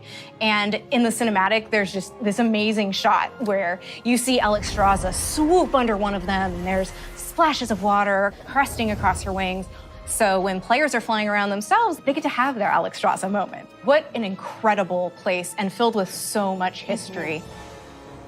Tierhold was built by Tyr. He was a Titan Keeper back in the day who helped the Aspects fight Galakrond. And when they settled on the Dragon Isles, he built this facility. And even though Tyr's gone, the dragons have held him in reverence. But that was 10,000 years ago, and they've let the Titans maintain the place. An incredible amount of history has happened since then. Flights have been nearly wiped out. There have been invasions, betrayals. Aspects have died. And these are the kind of things that leave marks on a society. So now they're all back here, and they're all here together. As we were designing the zone and the city itself, we're trying to figure out, how do we tell those stories at the same time as making sure that this is a really convenient place for players to go and, go shopping, as they tend to do. So much adventuring happening on the Dragon Isles. It's so cool. As a player, you probably don't have your own dragon wings. You are going to learn the art of dragon riding. It's so vertical, and I'm just excited to dive off the tops of towers and swoop under things. It's actually one of the things that we're about to learn about next. Hi, I'm Jake. I'm Andy. I'm Kali. And I'm Graham. And I'm really excited to talk to you guys today about the Drakthir Evoker, our new race and class coming in Dragonflight. We're here to talk about not only the Evoker, but also dragon riding, which is our exciting expression into the exploration of the Dragon Isles. We knew with a dragon-themed expansion, we wanted to let you play a dragon. Not a big dragon, Alexstrasza size. That'd be tough to fit into raids. I'm sorry, Jake. Okay. I know. It's fine. But a draconic humanoid. So the Drakthir, created by Neltharion. And like our other hero classes, you get to choose if you want to start on the Horde or Alliance side on character creation. So let's talk a little bit about the Evoker, the class they can be.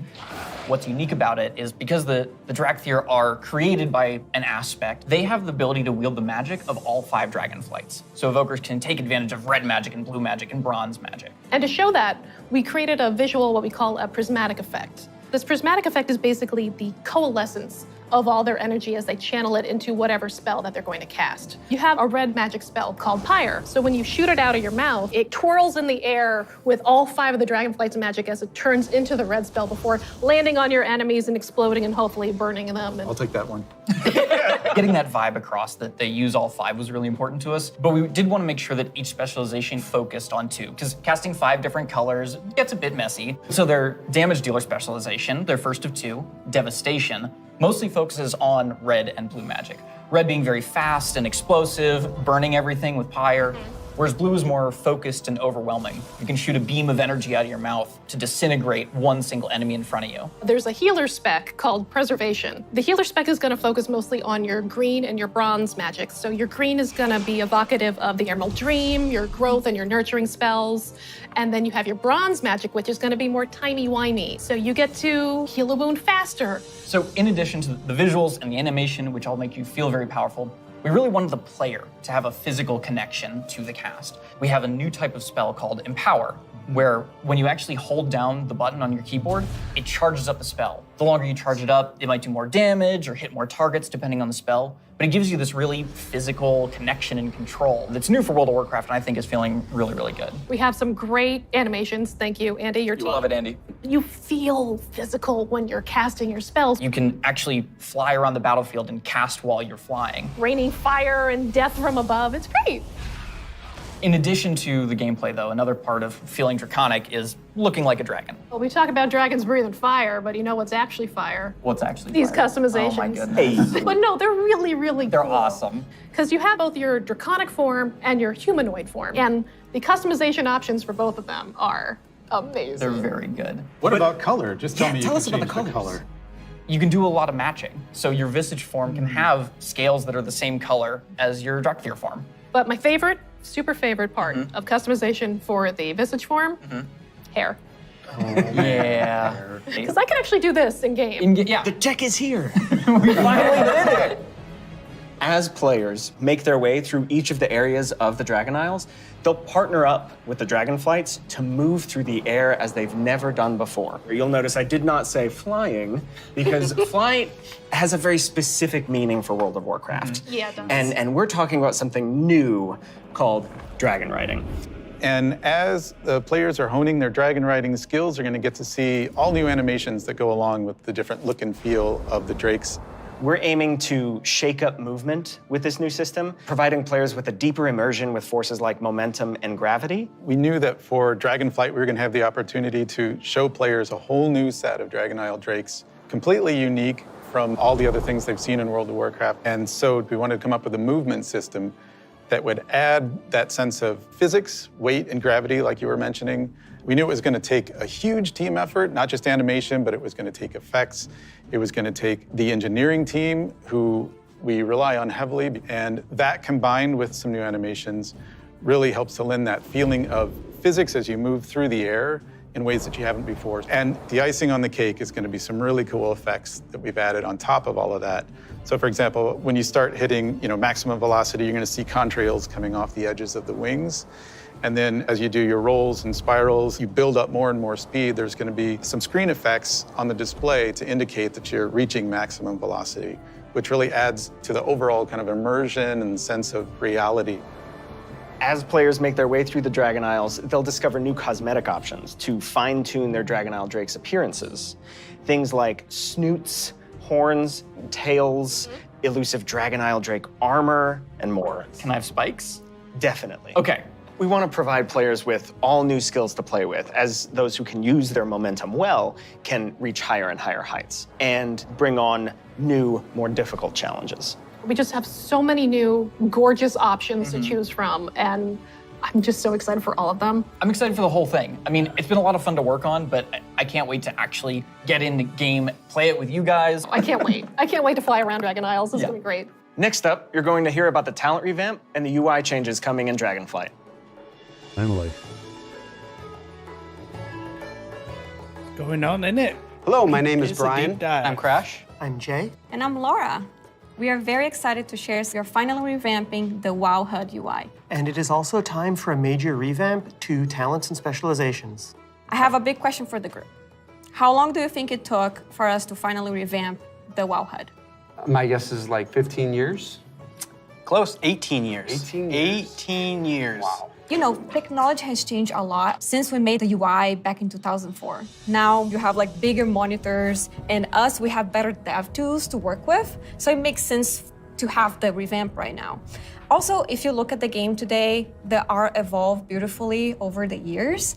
And if you look at the HUD looks like it got frozen time. So when we approached this, we wanted to create a layout experience that players could customize, move things around, adjust it to fit their needs. Add-ons today, they do a lot for player customization. The downside is that not everybody uses them. It's about time that everybody has the opportunity to use them, that they become a part of the base UI. Yeah, and we are working very closely with our user research team to make sure we are hitting the goals that our player needs. It allowed us to add new functionality, to improve accessibility in a lot of areas, and on top of that, we are going to be improving the art. Yeah, so the art update, it's a big part of this project. The UI that we have today has a lot of charm and personality, and players have been using that for 18 years. So with that in mind, we want to respect the players who really like the current UI, but do a modern take to it, removing the clutter and giving more visibility for your gameplay. So the new minimap, it looks bigger, and the health bar is also much bigger. If you look at the action bars and the bottom menus, they have less head frames, and it can really open up your gameplay, so you don't have a lot of your UI in front of you. And of course, we want to find iconic pieces from the current HUD, but we want to bring it back in a nice way. So we for sure updating the Griffins. They look so nice now. And the Horde, don't worry, we got you. We're going to have your version as well. So let's talk about the edit mode. We are putting a mode in that will let players move various HUD elements around on the screen. So I'm able to move the mini-map, say, from the right corner all the way over to the left corner. If I want to bring my action bars from the bottom and kind of put them more in the center by my character, those are all things that I'll be able to do? Absolutely. And each of those different components will have various sets of options that you'll be able to work with. They'll be able to save it, edit it, copy it, name it. Also, it'll remember which spec you're in. So if you're someone who jumps around a lot, as you switch, it will switch to whatever HUD layout you have for that spec. This is an ongoing project. We're gonna keep working on it. So we really wanna hear back from you. A project that we're all excited about that we've been collaborating a lot on is something that's pretty UI intensive, and that's the talent system. It hadn't changed in a long time, like you said before, and we really started with how can we have players have more choice over what their character has? As you level up, we give you a new spell or a new ability, something that kind of makes you stronger, but it's determined by the designers. We decide the order. Yeah, we started looking for a system that would give players a much wider set of options. And after looking at all those things, what we really returned back to was the idea of trees. But it's actually two trees. We have a class tree that offer different class utility, and then we have a spec tree that is focused on performing your role, whether that's damage, tank, or healing. Can I just jump in and say that I personally am super excited about having trees come back. There's a big nostalgia hit for me. As we said, we have these two trees because we feel like picking a specialization is a really important part of your World of Warcraft character now. And so we want to make sure that when you choose that, it kind of affects the tree in some way. Yeah, as soon as you open your talent tree, you'll see something new. The class side will have some abilities filled out for free, just kind of starting you off in that spec you've chosen, but then you'll have your first point to spend in the class tree, which could be something related to that spec or role, or it could be something from elsewhere in the class. There's a lot of things that we can do here, and part of that is encouraging players to perhaps make combinations that they've never really been able to see in the game before. This is an opportunity to put a lot more art and fantasy in the actual talent UI itself. You have seen that a lot through most recent expansions, but not at the base UI. We want you to be able to tinker with it. We want you to be able to make a lot of changes at a lot of times and not necessarily have to commit. The power really is coming back to the player. It's not something we want people to feel locked into, and so one of the things that we'll be preserving is the ability to change these talents at the same kind of frequency that you do now. Yeah, the old school players, when you see trees this time, just think, yeah, I'll go from my raid night to my arena match and figure out what I think is the best for both of those. And that's a process we want to make really fluid. So we're building a save load feature that lets you create your build, name it, save it, and then load it up very quickly and freely. Talents were really about the breadth of options. We've made all these different cool things over the years, but when are they at their coolest? It's when players can hold the building blocks of what can make up their class, their spec, and put them together in a way that works for them. So these are really cool features that we've been working long and hard on, and we're very excited about them. And it's just an early preview of the things we've been doing. We can't wait to see the reaction that you have to them, and please reach out to us and let us know your thoughts on them. And next up, we're going to talk about professions in Dragonflight. Professions, yes! Hi, I'm Joanna. And I'm Eric, and we're going to talk about our plans for professions in Dragonflight. Professions have been a staple of World of Warcraft forever, and they've seen lots of really cool incremental updates over their life. But for Dragonflight, we want to do something a bit different. We really want to rethink professions and figure out how to make them part of your identity as a player, if that's what you want. We really want to make sure that professions feel fun and relevant across all levels of gameplay. That brings us to our first update, something that we're calling crafting orders. If you want to have something crafted for you, but you don't have the skill or the right profession to do it for yourself, you can have it crafted through a crafting order.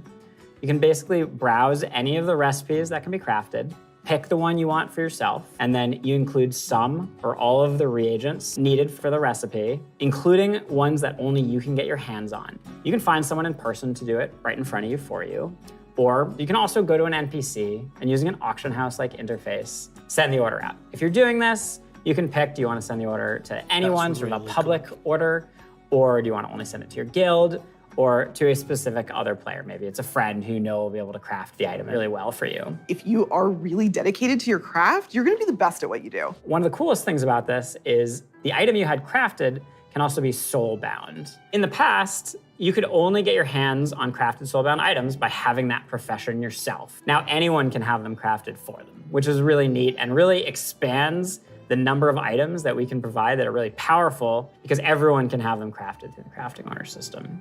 This is also really cool because it means as a crafter, you can start building your client base. People are going to come back to you to get certain items. Maybe you're the best at making it, or you always throw in a little something extra. You're also going to be leveling up your profession. It's going to be really great. So the first time you go to craft, you're going to notice a lot of different things, but probably the biggest is the introduction of quality, both to your crafted items and your gathered reagents. Quality works in a pretty simple way. If you craft something that's a higher quality, it's just going to be better.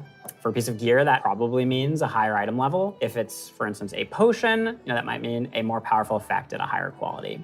And we're doing a lot of new things in the UI. We've put a lot of work into it to make sure that the professions feel really special and unique. And another thing you might notice in the crafting UI that's new is the introduction of stats, specifically to your professions, both crafting and gathering. And this is another sort of major input into quality. Probably the biggest source of your ability to craft items at a higher quality is through crafting specializations. We've had crafting specializations in the past, as far back as original World of Warcraft. With Dragonflight, you can go out and earn specialization points in a whole bunch of different ways. So maybe you find an old book on a bookshelf in a ruin somewhere, or a hermit in a cave who can teach you a little bit about your profession. So let's say you're a blacksmith. You might decide that first you want to become an armor smith. And the more points you spend in armor smithing, the better you're going to get at crafting all armor. This also means that if you specialize one way, other people in your guild may specialize in a completely different path. So this means that your guild could have several top blacksmiths and everybody is providing something unique and valuable to the team, which is really cool. Now that reminds me of another update. We're actually adding crafting tables to all the different crafting professions. We're gonna take those and we're gonna put them all in the main city of Valdrakken. And you're gonna go in there and you're gonna get to see all the different players crafting their items at their cool crafting tables. Yeah, it means you're gonna walk into the city and you're gonna see like all these alchemists huddled over here, and you're gonna see all these blacksmiths over by the forge. There will be other players filling orders or grabbing orders. There's gonna be a whole new crafting area that's gonna make you feel really part of the world. It just seems like a much more lively area than it has in the past. What I'm most excited about, though, is the gear. We're introducing new types of gear for every profession, and when you go to, say, mine and node, you're actually going to just switch into that gear. It's going to be really great. You're not going to have to carry that stuff around in your backpack anymore. There's actually going to be dedicated slots for each of your pieces of gear. But I'm a numbers guy. I love progressing. All pieces of profession gear will have those special stats that we mentioned before on them. And as you get your hands on better versions of the gear, it's really going to help you get better at your profession. I can't wait. Thank you for tuning in to the Dragonflight Deep Dive. You've heard a lot about the content and changes coming in Dragonflight, sick. and we've got a lot more in store for you in the coming months. Until then, we'll see you in Azeroth. What? I forgot to talk about PvP. There is no PvP. PvP's dead. It's a PvE game now. Long live professions! Hooray!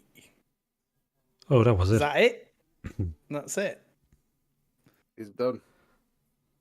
Well, Bam mix. that was good. That's giving me the hype. Stop the More autoplay. Stop the autoplay. No. You're advertising for free. I don't want to see a yogurt advertising. That was quite interesting. Yeah, there's a couple of things that tickled my fancy there. There's a lot they haven't said. Can I start with an unpopular opinion? Probably unpopular opinion. Go on. Dragons look dumb as shit. The new race doesn't look. Dragons look cool. The dragon. The mounts, whatever. amazing. The bipedal dragon race, fuck my life. That just makes me chuckle to look at. Like I say, unpopular opinion, but No, they do look interesting. What they didn't address is obviously they're going to have the evoker class. What they haven't said is whether they're going to have other classes as well. Like I would just presume they would be able to be a warrior and stuff. Because otherwise, then what's the point of having a new class? Well, I don't know. It's gonna be like the Demon Hunter, which the Demon Hunter is pretty much its own class. It is a blood elf, but it still looks like its own. Yeah. But the most shocking thing is it's first time they show an expansion you cannot pre-order from day one. Yeah, that's very true. And not a single. They didn't say a single day on when they will have this out. No, they haven't. Yeah, they were classic. They did, but yeah, you're right. In terms of Dragonflight, they've not at all, have they? I also have something interesting to show you. Okay. They of course require that you open my stream. This is how you get the views, is it, Dvalin, eh? Making us watch your stream? I'm joking.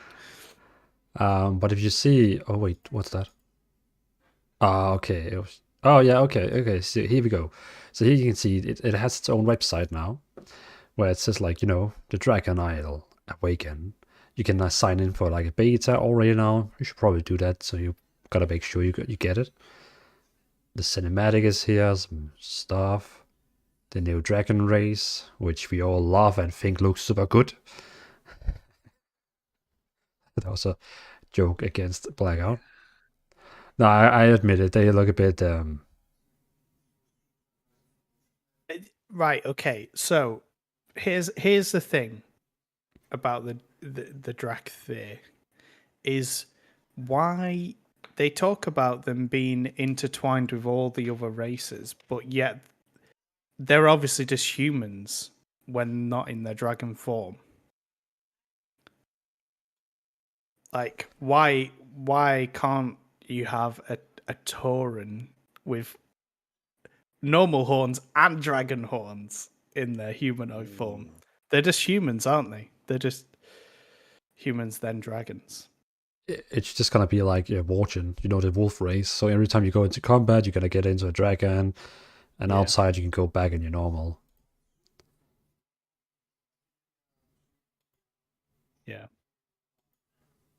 I like that dragon riding stuff that he was talking about. That sounded pretty Do you know what? As soon as they showed that, it just hit me of like kind of how, blah blah blah. Was you Guild getting Guild Wars 2 vibes? Yeah. Yeah. Yeah, and like they were Yeah. saying, like the longer you progress in dragon riding, the more things you get, and that is very much how that works. Yeah, I'm hoping it has the same feels that you get, because I really miss just being able to jump off something and glide. It's such a small thing, it's completely unnecessary, but it's nice, and Yeah. I kind of hope this gives you the same feels as that. Yeah. And I like that you can unlock, so everyone will get a Drake, and then the more you spend time, unlock the.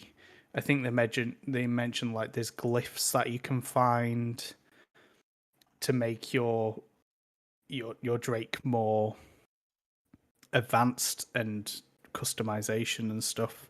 Like going to find that hermit in the cave who maybe will give you a different snout or a different type of tail or whatever.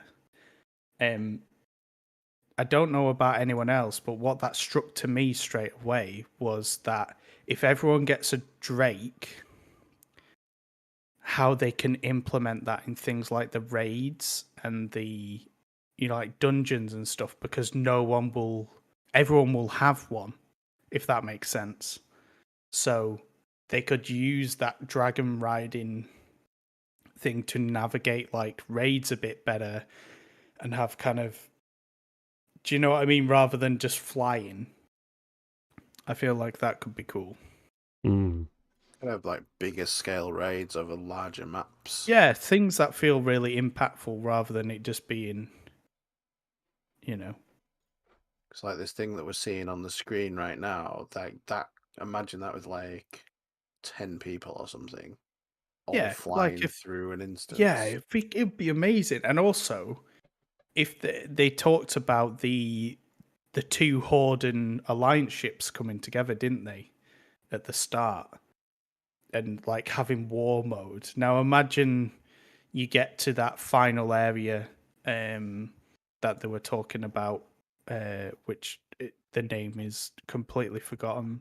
Same. What is it called?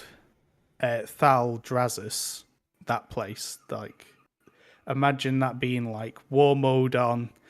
Everyone's got like their different drakes all customized, and they're like you coming down and like landing on the ground and kicking the crap out of each other. Oh, it'd be so good. So good. Definitely. But also the new talent system. Yes. Nostalgia. They talked about it there, and I know for you, Blackhat, obviously, a newer player won't have seen. I mean, you've seen a talent tree. You're not stupid, but how WoW talent trees used to be is more akin to what they showed, and kind of they almost did touch about it as well. Like there'll always be an optimum tree to pick for certain scenarios, but the fact that you're given a choice, because sometimes certain encounters will require you to have something just a bit different, and the ability that you can change that on the fly. What do they have in place now, though? Like, I don't even know what this is replacing. So when you press N. Currently, yeah, when you press N and you've got like the 5 or 6 rows and you pick one of the 3. Yes, yeah. That'll be replacing it basically. So you'll have a more in-depth tree that you can actually kind of form how you want to play. So this isn't just like a visual layout, it's actually changing the way that whole system works. Yeah, and it did used to be like this. However, they didn't have, whereas it's got Druid and then Restoration. So obviously they're your class and then your spec essentially. It used to just be one. So if you were a Holy Paladin, you only got one tree. So yeah, so that is really cool. And like it'd be interesting to see if it does allow you to have different tree builds, But you know, like I mean, it could look like, it's actually spells you get, like real spells. So if you don't, for example, pick innovate, well, then you just don't have innovate. yeah. But I hope what they allow is that the alternative is also viable. So if you don't have innovate and you get alternative X, Y, and Z, if it is a choice of 2 or 3, that those are still optimal choices. Yeah. Because the old system was that I remember when we played Wrath of the Lich King, and when you raided, there was only one right tree for your spec. Like, there wasn't really much variation. So if they can manage to balance where, like you say, you might... I think they did show it, the bottom bit of the restoration tree, the tree of life, and then there was the other option. Like, I hope they make it so they're both viable in certain situations so that people aren't going, oh, well, you haven't picked innovate, so you're a terrible player. So we'll see how that goes. Yeah. My shaman can be tank off spec again. Oh, I remember when they inadvertently made shamans tanks. That was fun. And then we have the new crafting system, which I could imagine they have got some inspiration from, other games. Definitely with that bar thing. Yeah. At least it doesn't have a percent chance for failing. Yeah, as long as it's not failing and it's just like, I don't know. Yeah. I think that one is quality, so like you can have like 5 level in that one. Yeah. And obviously they talked about your stats on your gear will affect that. So yeah, and what they mean with stats is like crafting stats. Yeah. So if you've got the helmet that has more, I'm trying to think of what a crafting stat would be even called. I guess it's probably going to be like plus blacksmith, plus leatherworking, plus. Yeah. But that's really cool, and I think the work order thing's brilliant. Like, imagine because there are people who don't do raids, don't do PvP, and they enjoy the economy system. Imagine going up to an auction house or the equivalent and seeing that a particular item is, like for an alchemist, the potions may just be constantly required. At least when you're going out crafting or taking the orders and charging the golds, it seems. Yeah. They're actually going to sell. Like, you're no longer you're going to just be randomly listing stuff and hoping that someone buys it. You're going to have supply and demand, which reinvigorates that kind of whole profession. And I know Blackout, he probably would enjoy, being the guy who crafts for people and they come with the resources and Yeah. This was actually quite exciting to hear. Because you don't get many crafting systems in the game that kind of really feel like worthwhile. You get a lot of people all at the same level, all doing the same thing, so you've got like mass competition for the same garbage. Whereas this kind of feels like if you're good at what you do, then you can actually turn a profit from doing it. Whether that'll actually happen in the reality of things, but this is the impression that it gives. Yeah, and it does strike that. I think back to when I started playing WoW on my server. Like, you learnt people's names because they had an inherent value. So like people who were like crafters, like you could DM those people because you knew they had really high blacksmithing or whatever it was. And like the server grew their own heroes essentially that were not just necessarily great PvPers or the guild that raids or whatever. There was actual people who had professions. And And Wow. this is the opportunity again of you not only just being the good blacksmith, but you be one of the best weaponsmiths. Or But something. I saw in the trailer that when you do this offer to create items or you want to get items, you could actually select the option to only post it to the guild. So in that way, if we get a strong guild, and if we all three decide, okay, this game is going to be our next main game, we could get like a strong guild where crafters are in it. If we decide to continue with this game, because we don't know if this game is first coming out in 23 or 24 or. Yeah, who knows? But next thing, the new interface. I'm just saying, finally. Finally is the word that comes to mind, definitely. Like, when you look at its rivals, I guess, you think of the Final Fantasy, like, you can literally put the UI wherever you want. And the bits that were quite nice was saying, like, as you change spec, it will remember what spec has different things and stuff. So, obviously, things like if you were raiding, you're not going to need the minimap. So, like, being able to not have the minimap whilst you're in the raid specs actually sounds like quite a cool idea. Yeah.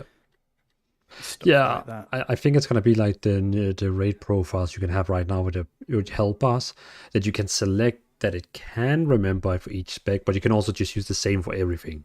Yeah, if you wanted to, yeah. Yeah.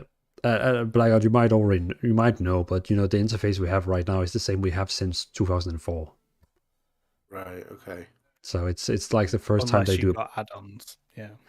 Yeah, but I think with this, I don't need my bartender add-on where I can like move my bars anymore. I can get rid of that. No. Is that the only reason that you're using the add-on? Is just for the positioning of it? Yeah. Right. Okay. Yeah, I kind of like that Blizzard are taking back some of that thing and not having to rely on someone else doing it. Like, a UI customization should be baked into a game. I was hoping when they started talking about this is the new revamp, I was really hoping that they kind of kick out a lot of the add-ons, because I feel like it's got to a point in WoW where, like deadly boss mods, weak auras, things like that literally tell you how to play the game. And I feel like whilst it's not for everyone, I like the idea that I don't have a big bit of text coming up on my screen going, move out of the acid, or move out of the fire, or he's going to cast this in 3 seconds, make sure you hide behind a rock. Like, I like the idea that if they were to get rid of stuff like that, it'd actually go back to you actually learning the mechanics. Whereas, like, I noticed in the dungeons now, it just literally tells me, and I just go, okay, I'll move over there then. Like, there's no real skill element to it, if that makes sense.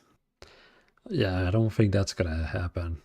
It's not gonna happen, but it's No. wishful thinking, isn't it? And for the end, it says here, new raid, new dungeons, and of course the new level cap, as we heard. They have some pictures here, but more important is, like, I know a website here called Press Center. This is basically for press, content creators, stuff like that, where you can like get new stuff. Yeah. And they have a lot of like fun stuff in here. I'll show you. They got like the tier set concepts and stuff, haven't they? Yeah, exactly. I just wanted to make sure. No, still no expansion we can buy. Okay, so basically in here, I think a lot too many people are logging into it right now.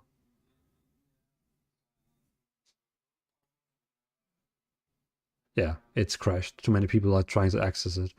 Oh well, but I actually managed to grab all the pictures before it crashed. So I'm gonna show you here the tier set. So in next expansion, it's gonna fill the entire screen. That's just how it is. There's a lot of classes, but we're gonna take them one by one. So first we have as we can see right now, they have grouped it.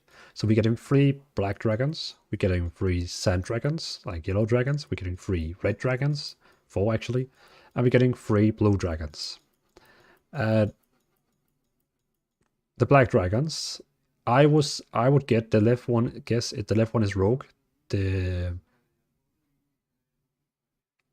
next one is druid, and the third one is shaman.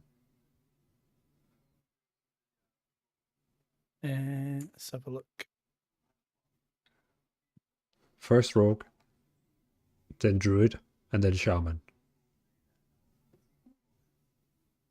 That fits. I mean, it is official, so it is what we are getting, but It's just what we're speculating, yeah. yeah. And then we have the 3 next, and I'm pretty sure we all know the first one is the monk. Yeah. The I'd be very surprised. What? If not, it could be rogue, but like you say, the other one kind of looks a bit more. Yeah, because they have that those jingle bells on the shoulders. That's definitely monk style. Yeah, jingle bells. And the next one could look like a paladin, you know, with the symbols of on the armor. You see those like symbols? Yeah. Yes and no. Well, I mean, But yes. it's because they have that cloth hanging down with symbols on, and I well, let's see. Well, we can save that guy, but let's guess he's a paladin. But then the third guy is definitely a warrior. A warrior. Or a death knight. Oh no, actually no, looking further across. Yeah, warrior. Yeah, because I guess the death knight could be that one. The first one here. Yes. Yeah, the red one. Because then the one after the second red one, priest, I thought was a paladin. That was my first thought. I think it's a priest. Okay. Yeah. And then the third one is a warlock with the demon Warlock. face. Yeah. Yeah. And then demon hunter. Oh yeah. No doubt. The big horns pointing forwards. And then we have the last 3. The middle one's definitely a mage. And the last one is a hunter, 100% hunter. Hunter, yeah. So what's the first blue one? Wait. We had the paladin, the warrior, the death knight. Who do we need as a play class? Oh, could it be the dragon? I was going to say that's male, isn't it? The new evoker. Maybe the last one is the evoker then.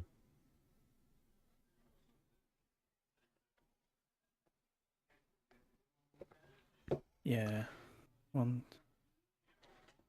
Yeah, it could be, and the hunter being the first blue one.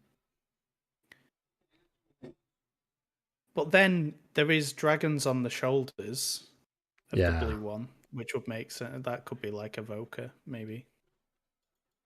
Either way, they all look pretty cool, and if they're tier class for the raid, and obviously they are concepts, that's the other thing. So, got to take it all with a pinch of salt. But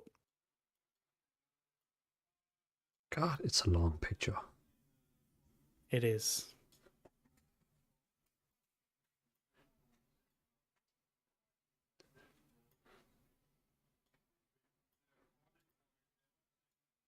I know notice though there is a lack of green in the tier sets.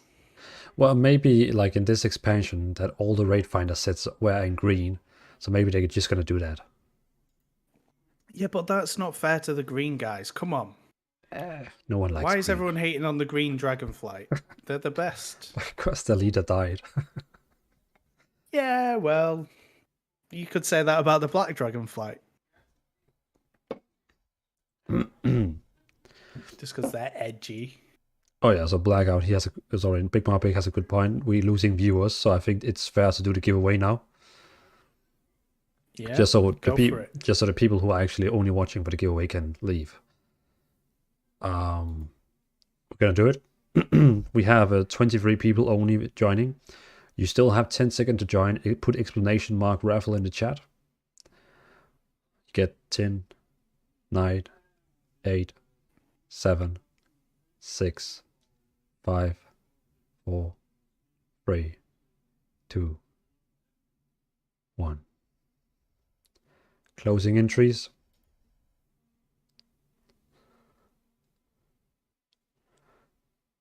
About to click. Pick the winner. And a big congratulations to Azrael Valley. Dvalin. No, Azrael Valley.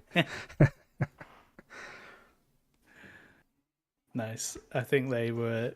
I saw them chatting a bit further up. Yeah, so congratulations, Azrael. You have just you don't have to use $40 on the expansion because I'm gonna use it on for you.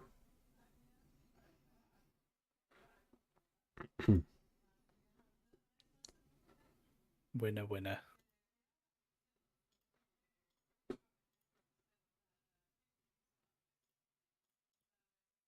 Hold on, give me 2 seconds.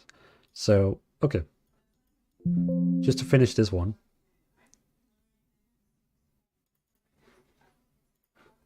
So, we're saying this is the warrior.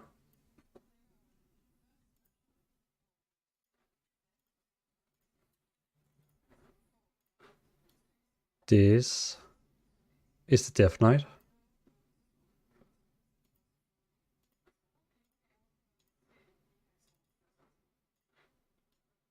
I like the stream delay because I'm watching and obviously I'm hearing like This was the druid.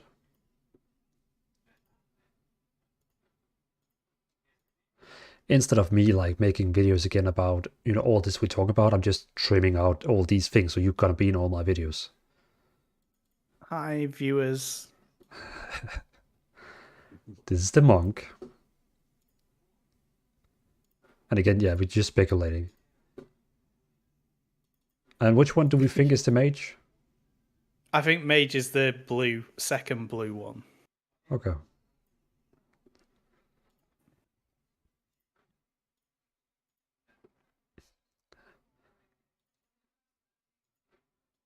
And then paladin.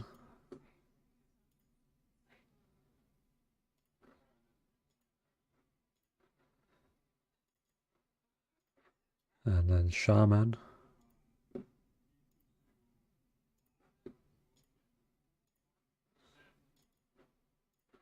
I like how you had all the class icons. I used them in old ready days. to go. Whoops. I used them in the old days for making guides about classes. Who do I need? Warlock? That was the warlock.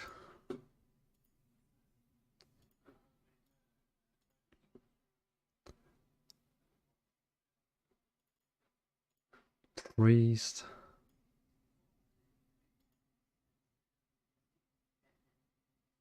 If that is the priest one, that is a very cool tier set for the priest. I always feel like they get screwed over.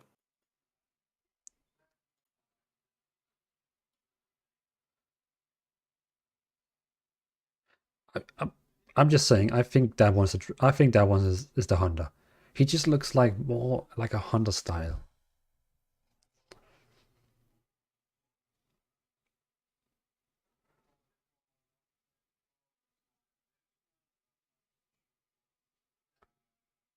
Yeah, and then that last one being an evoker.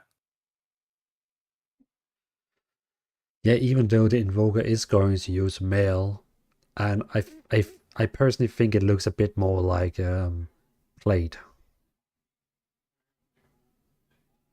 Yeah. Is there one of the? Can you actually see? Is there one of them who looks like a dragon? Because that guy is only able to be a dragon, so it has to be a dragon. The very last one probably looks the most dragon-like. Yeah, but you can see the human face inside the mouth. Yeah. Yeah. Whereas I feel like the blue dragon one, the one that we're suspecting is the evoker, there is no helm, so I feel like his snout would be like the horns are like ethereal horns, where his head would. Does that make sense? Am I making sense? Also, so you're saying, for example, the one with the Death Knight? Oops, the Death Knight could be it. No, I think the one that we've got the space for, the one with the kind of dragon mouth shoulders, the blue one, the first blue one. Yeah. If you look at where the helm should be, there isn't really a helm, is there? And I feel like that's where the dragon's face would be, his head. And then you've got like the blue ethereal horns. Yeah, okay, you're probably right. Yeah. The first blue one, the shoulders are the only ones that look like actual dragons as well. I mean, I understand. I think I do get where Bowie's coming from. Like, where the Death Knight and the Evoker we've potentially got, they could be easily swapped out. Like, they do kind of have elements of plate and mail. Yeah, because if you look on all the plate ones, those are like very big guys. Bulky. Yeah, we got 3 of them. And then the middle one there is very smallish with thick legs. And I know it probably doesn't make sense, but if the Death Knight was the blue one, Sindragosa, sorry, had blue, like the theme was blue eyes, wasn't it, as well, which kind of maybe is more Death Knighty. And it has eyes on the hands. Yes. Yeah. Okay, I think we cracked it. And that means it's exactly the one in the middle, which is the dragon. That's pretty smart of Blizzard. That would make sense, yeah. What do we get then? 1, 2, 3, 4, 5, 6, 7, 8, 9, 10, 11, 12, 14. That means we actually have now an equal number classes. Yeah. And Big Mama actually talking about the warden or that stone guy, whatever you want to call him. Like, what triggered him to suddenly wake up? Because that's something in itself, isn't it? We saw it in the trailer what triggered him. That it was the energy. Hold on. Because he had to go up and set off the like, what made him wake up to go and then go in the tower of Tyr and then pull it all together. Can we watch the trailer again and just level? I'm not gonna watch it like, totally, but look at this. So he wakes up at this point here. See here. His eye opens, and then you see in the water that the energy is coming back to the island. You see in the water that the energy is like coming back, and that's also what they said, that because in Battle for Azeroth we were healing the Earth, we were healing Azeroth, and we finished it. We actually healed Azeroth back, so it got its energy back. And yeah, it's like the bioluminescence in it of the.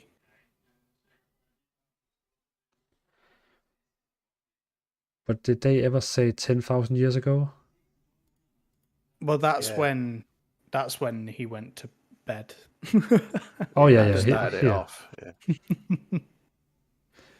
Yeah. Okay. Then. But yeah. Then Big Man has a point. Battle of Azeroth, was it Azerite energy? Yeah, because that was blue, wasn't it? Yeah, and the only reason we did he put that sword through Azeroth before that expansion? Was that it? Yeah, that was the end of the Legion, and then Battle for Azeroth came where we had to heal Azeroth. Yeah. So that actually finally got to the Dragon Isles, thus waking him up but because everyone else's faces has fallen off, they're dead. It's a bit of a flaw in it, in a Titan, like a warden that they're made out of rock. Yeah, it's Frank is saying, but in Shadowlands, time is different, so it'd be as if never lived before Shadowlands. No, that's a good point. Yeah. Obviously, when the sky broke open, even though we played it in real time, in terms of Azeroth time, it was moments, wasn't it, for us bringing the Sundering back together. So we could actually theoretically have been up there for 5,000-10,000 years. Yeah, but in terms of Azeroth world, Azeroth time, it was mere minutes because it opened, we went in, fixed everything, came back out, happy days. So probably when we get to all the capital cities also, like in normal world, they probably also change because like Blacko, if he left his home for 10,000 years and came back, it's probably another person living in his house. Could you imagine that? I would kick them out. I've gone to the moor. I've violently defeated many foul beasts. I come back and you're sleeping with my wife. How dare you? If her wife was still alive after 10,000 years, I would be amazed. Well, you know, I can keep her. Technology, man. It's 2022. A head's in a flask. We've got alchemists in the game. Illuminati confirmed. But yeah, they've probably thought about, well, maybe they haven't thought about it because sometimes WoW game lore doesn't quite match up with the book lore, does it? They just kind of just go, oh yeah, you can talk to the orcs now, mate. But yeah, that blue like bioluminescent energy is obviously hitting the shore, isn't it? Yeah. I also want to show you the key art I got from the website before it crashed.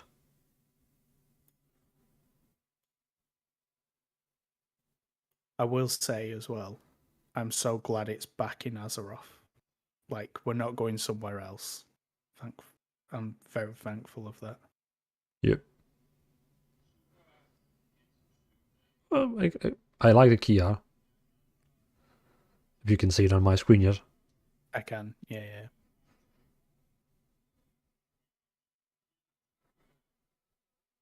It's it's pretty, isn't it? It's nice seeing all the different flights. Although I will say the thing, and correct me if I'm wrong, and I think also in the video when they came back. Oh wait, no.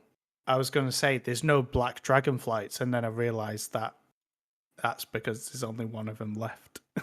No. They actually said that we're going to visit the black dragonflights, and they don't believe Raffion is worth being the leader of the black dragonflight. Yeah. So I think you don't see them return here because I noticed that when they did the cinematic and they all start flying around the Tower of Tyr, like there wasn't any black dragons.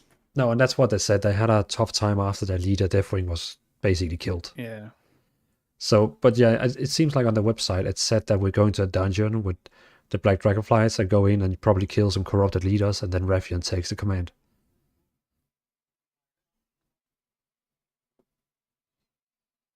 I hope we can get one of those stone guys as a pet. A pet? Yeah. Like, look at him. He looks badass, but I'd love to be that as a race, but obviously he was like the last one left, wasn't he? Yeah, Rathian is the only Black Dragonflight member left because he killed all the others. Yeah. But they just said that we're going back where there are others. Well, there will be. Maybe there are some on the Dragon Isles, but they. Yeah, maybe they wasn't involved in all this. Yeah. Oh, I can finally get into that website now.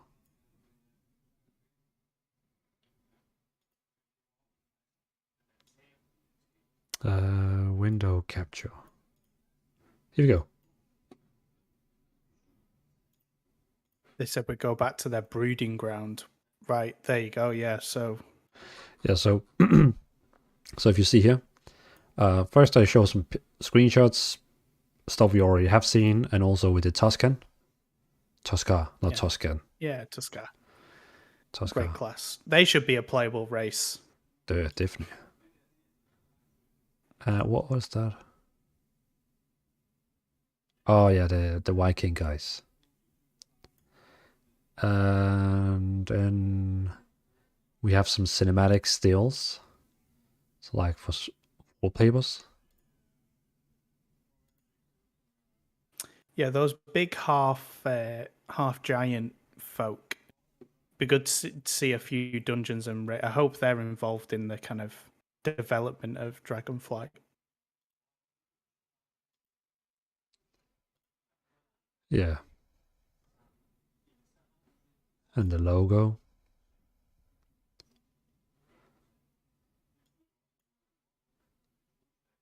The key art, which we looked at before.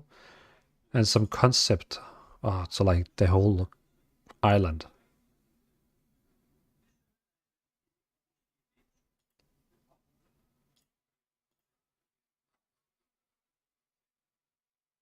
I mean, And also how the new race is dancing. yes, yeah. Step dancing.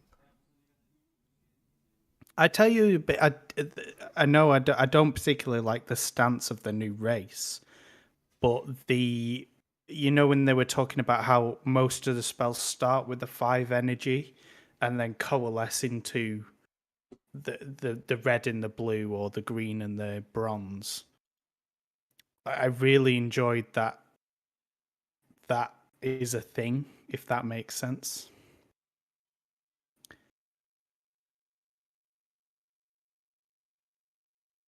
Oh, so Bowie is saying they were talking about Rathian becoming the leader of all the dragons flights, like Nilfarion was. Yeah, and he doesn't feel like he's ready for it, or he needs to prove himself. Kind of. The bit they didn't talk about, which is to be expected, is that we don't know who the big bad guy is in this expansion yet. It's probably like the rumors are saying maybe the 5-headed dragons with all the aspects in it called Chromagus. Yeah. Chromatus. Yeah. This guy. Which Nilfarion created in his basement. Yes. Yeah, he was trying to get them all together, weren't he? That'll be a cool.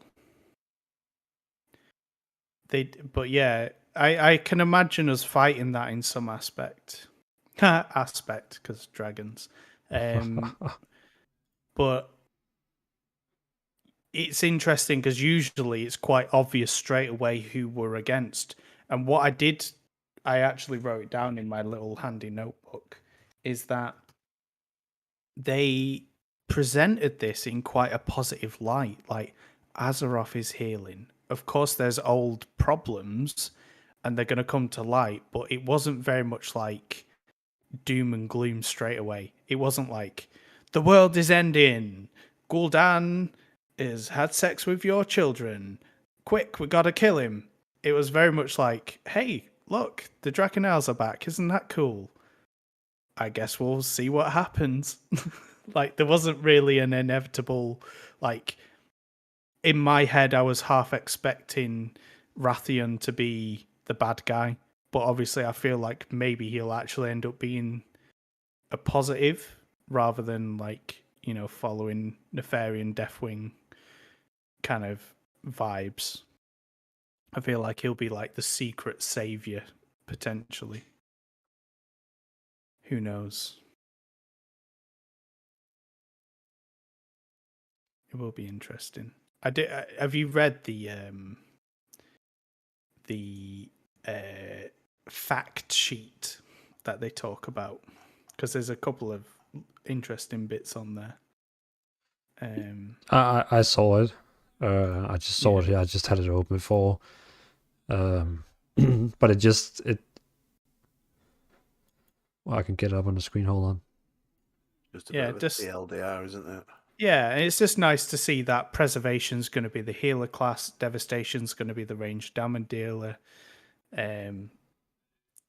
Talking about customizing your Drake and all that stuff.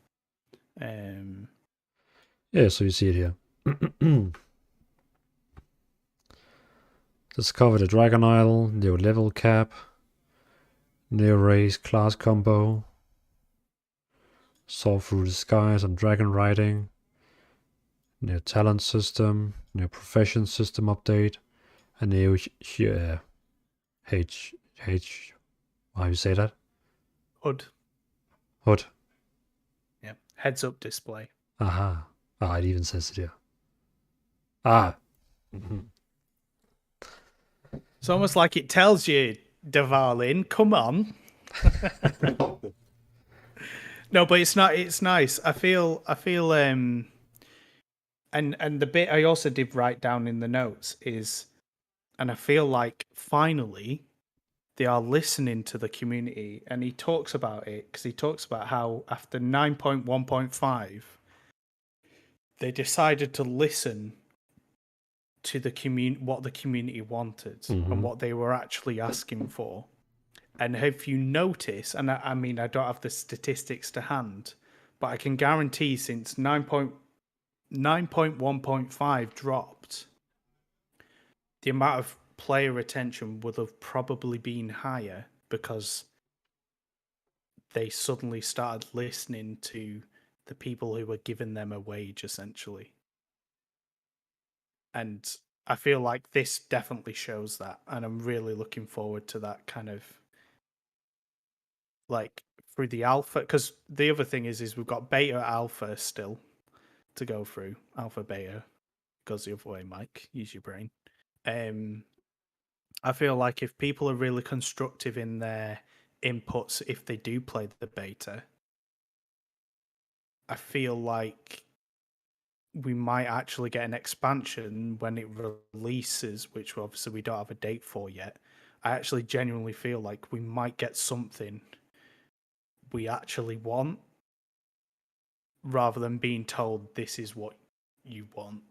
Because I feel like the last few expansions, that's why I've not played, is that, hey, you're going to love this new Azerite system, and you're going to love all this artifact power. And it's like, don't tell me what I want. Like, I know what I want, and the majority of people are saying, no, actually, we want X, Y, Z. And if they're going to go down that vibe now, I'm all for it, 100%. Do you reckon what they've done is sufficient to satisfy the community and restore any lost faith in the game? I know you can't satisfy everybody, but for the most part, like I've never been involved in the community. And I don't know to what extent you guys have. I mean, like, is this what the community's been asking for, and have they managed to give them what they've been asking for? And I suppose that's a question to the chat as well, really, because I presume that everyone in the chat is to some degree interested or a player in the game. It's like what's the opinion on that? Well, I mean, if you look at this is my own personal view. If you look at what the main fact sheet says, it talks about quite. And I know we don't know the full details of the story and stuff, which we're not expected to. But I feel like people have been asking to go back to Azeroth, fight something that's tangible, but also in terms of the game aspects, to take away the story and the whole aspect is things like the UI, professions, like the accessibility of like gear and stuff. The fact that they are key points of this expansion so far kind of does say to me that they've kind of now listened to the community, because that's what they've been saying for ages. Like, why do you think classic WoW exists? And why do you think classic Burning Crusades exists? And why do you think classic, now soon to be Wrath of the Lich King exists? Because it used to be how it was, and then this does feel like they're taking a lot of what they've learned from the classic and reimagining of classic to make something that might actually keep the WoW community together. Hopefully. Yeah, and as someone who left World of Warcraft because of Shadowlands, I think this is going to bring a lot of people back because, for example, Blackout, they said they are done with borrowed power that people feel like for each expansion they have to like say goodbye to. So this time we don't get these weird systems giving us a lot of powers which you're going to say goodbye to in 1 year. Now it's you, your character, your talent tree, your gear. That's it. Yeah. Simplistic, and it works. Like I think we always think we want more advanced and complex systems, but actually just knowing that if you do this raid, you do this dungeon, there's a chance that that armor piece is going to drop, which is better for your character inherently, not trying to farm 20. And like the numbers were stupid with things like aspect power and artifact power. You'd be like getting 50 million aspect power, and it meant nothing. It just meant that it was better than 40 million aspect power. Didn't mean anything to your character really in the grand scheme of things. Whereas now it's kind of like, if you get those shoulders, whether you craft it, get someone to craft it for you, or whether you do the dungeon or the raid to get that piece, like that is simplistic and tangible for so many more players than going, well, I need to get this and do this talent and to get this much power up. It's really simple. It's like, plus 15 strength is better than plus 14 strength. So if you get a piece of armor with plus 15 strength, you're making a tangible improvement, and not, I've sunk 40,000 artifact power and I've picked this talent, which Icy Veins tells me to pick. Like, we're kind of getting rid of that, and I feel like that's a big win.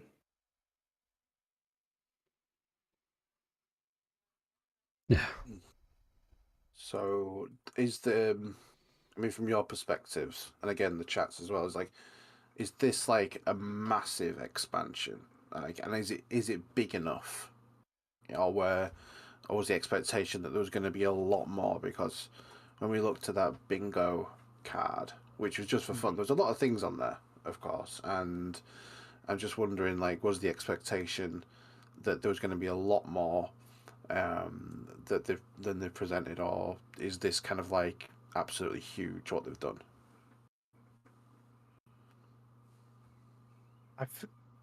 I feel like they've done as much as because how WoW generally goes is the expansion grows. So this isn't everything we're going to see in Dragonflight.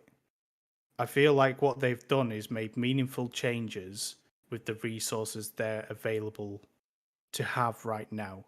They've not promised anything crazy. The things they've given us are things that are A, asked for, and B, they've implemented. So I feel like even though it's not world changing, I feel like what they've asked for is suitable enough. Like the UI changes, the profession upgrades. Yeah. I feel like what they've done is they've actually not oversold themselves, which is a positive. And like Big Mama says, there will be more to come. Like in patch 10.1.2, they may bring in a new system, or they may bring in something. Obviously, a lot will change depending on the beta anyway. But I think that whilst the changes, like you're saying, is it huge? No. Are they much needed? Yes. If that answers your question in a roundabout way. Well, and also, I don't think they're done showing us stuff. I think they will show even more. They're gonna show that you can pick probably a faction and get not powers from them, but some kind of transmog mount things. They're gonna show us so much more, but they're just gonna do it, step by step. But to answer your question directly, Blackout, I think this is a big expansion. This is definitely bigger than Shadowlands itself, because Shadowlands was only giving us new raid, new dungeon, new zone. That's it. It literally gave us nothing more. That was it. Yeah. It didn't give stuff us... like you said had already been done. So we had Azerite power, and we had artifact power, and then we had anima power. Like things that have been, they're the same thing, but they didn't carry on. You know, your character, essentially, if you made a character in Classic, the whole point is that your character thwarted all these enemies to that point. Like now in Shadowlands, we're not using, as a paladin, we're not using Ashbringer anymore. And that was meant to be like a huge thing of like, that's fucking Ashbringer. Like, that's huge. You know, like, it was meant to be a whole thing, and then that finished, and we're like, okay, I'm finished with Ashbringer. That's a piece of shit now. Chuck that in my bank. I'm done with it. So the fact that there actually are, like Dvalin said, we probably will see an allegiance to maybe the aspects in some respect, but also that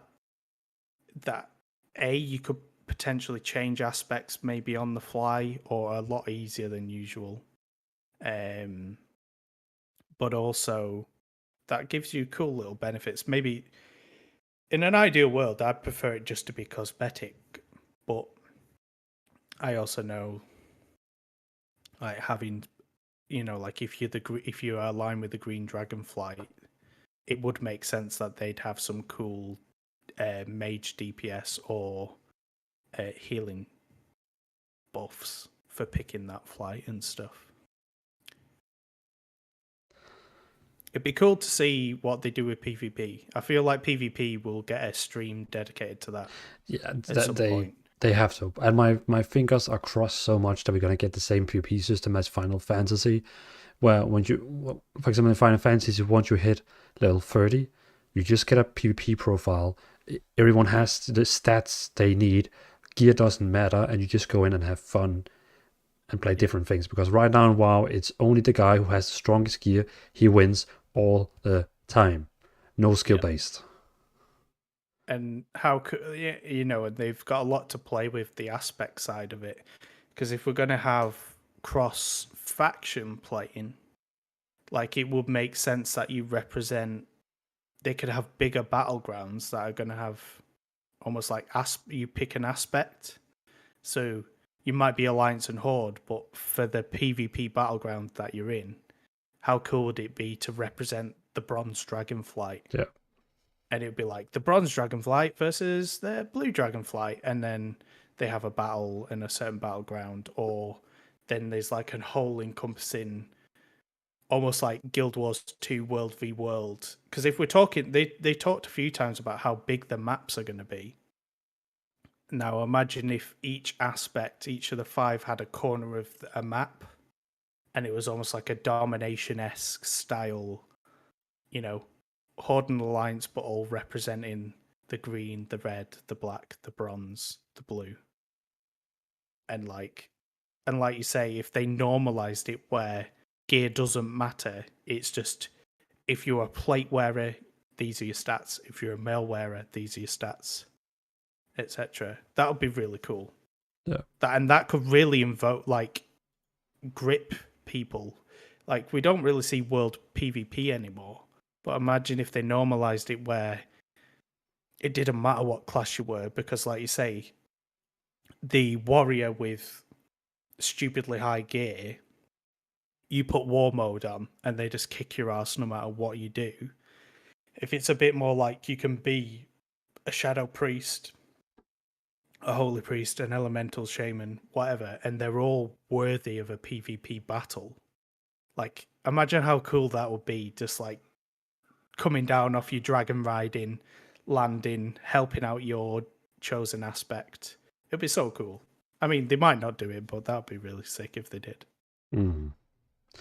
Well, to round up this stream soon, because it's important we don't get over 12 hours, because if we get over 12 hours, YouTube is basically destroying my video here. So we have to end soon. The last question I have to both of you, because we potentially first are getting this expansion in 1 year. What are we playing till there? Because before you answer, because I was actually thinking about playing World of Warcraft now till the next expansion, but I don't really want to. I have to admit, I don't really want to play World of Warcraft if I have to play the same patch now for 1 year. It's Yeah. Uh, They talked about season 4. So they obviously have plans that Dragonflight isn't out anytime soon. and season 4 is the same content we have right now. They just tuned it up, Yeah. and we're getting the Just same gear exactly. with better stats. Exactly. And that is a big so to me, if they're gonna change WoW so drastically for Dragonflight, incorporate the new professions, incorporate like the UI as big or as little as that seems. And without sounding too pessimistic, what's the point of doing anything now? Exactly. That's my feeling. Like, yeah, okay, I could grind the new the season 4 stuff, get the mounts and stuff and all the cosmetic stuff, but I can still do that when Dragonflight comes out. Like, nothing's going to change in that aspect. Okay, they might change how you get certain mounts and stuff, like 1% mounts like they have done historically. But me playing now until Dragonflight releases isn't going to change what's going to happen when Dragonflight releases, when I make a Dragonkin class, make a healer spec. Like, nothing I do now is going to help for that other than maybe gold. Because again, professions are changing, so it's not even worth vamping them up because they're going to change. So I don't, to be honest, Dvalin, I actually don't know is the answer. I don't think it's going to be WoW. Exactly, but and the thing is, like, it's really easy. It's easier for you to, as a content creator, to have a community when you play the same game. But if I should play WoW now, and Blackguard also should, and you also should, now till the next expansion, I think it's going to be a long ride. I think we'll get bored. Yeah. I genuinely think if we played it now until expansion, because the fact that they haven't said a date, like people have said in chat and stuff, is like, that's really big. That shows it's probably Q1 next year. Yeah. Like, it could be a year away. Probably February. Like, realistically. And then, so we play the same content that we've got now for another 8 months, 9 months, 10 months. Like, we're all, like, I know how we all play. We're going to get bored even if we enjoy it. Like, there's not enough content to see us through till then. And like say, and if the professions are changing and there's so many drastic changes happening in Dragonflight, what's the benefit of doing anything now other than waiting for it to come out, instantly get better gear, because obviously the level cap goes up. This is the big thing. Like, the level cap is going up. So as soon as we're all level 60 now, the moment Dragonflight comes out, we hit 61. Every single piece of gear you get from green quests will be better than whatever we grind out for the next 8 months. Yeah. So for me, I think that's a pretty difficult question to answer. Like, World of Warcraft over the years, like right from launch, I've given it like maybe 4 or maybe this might be my 5th attempt at playing it.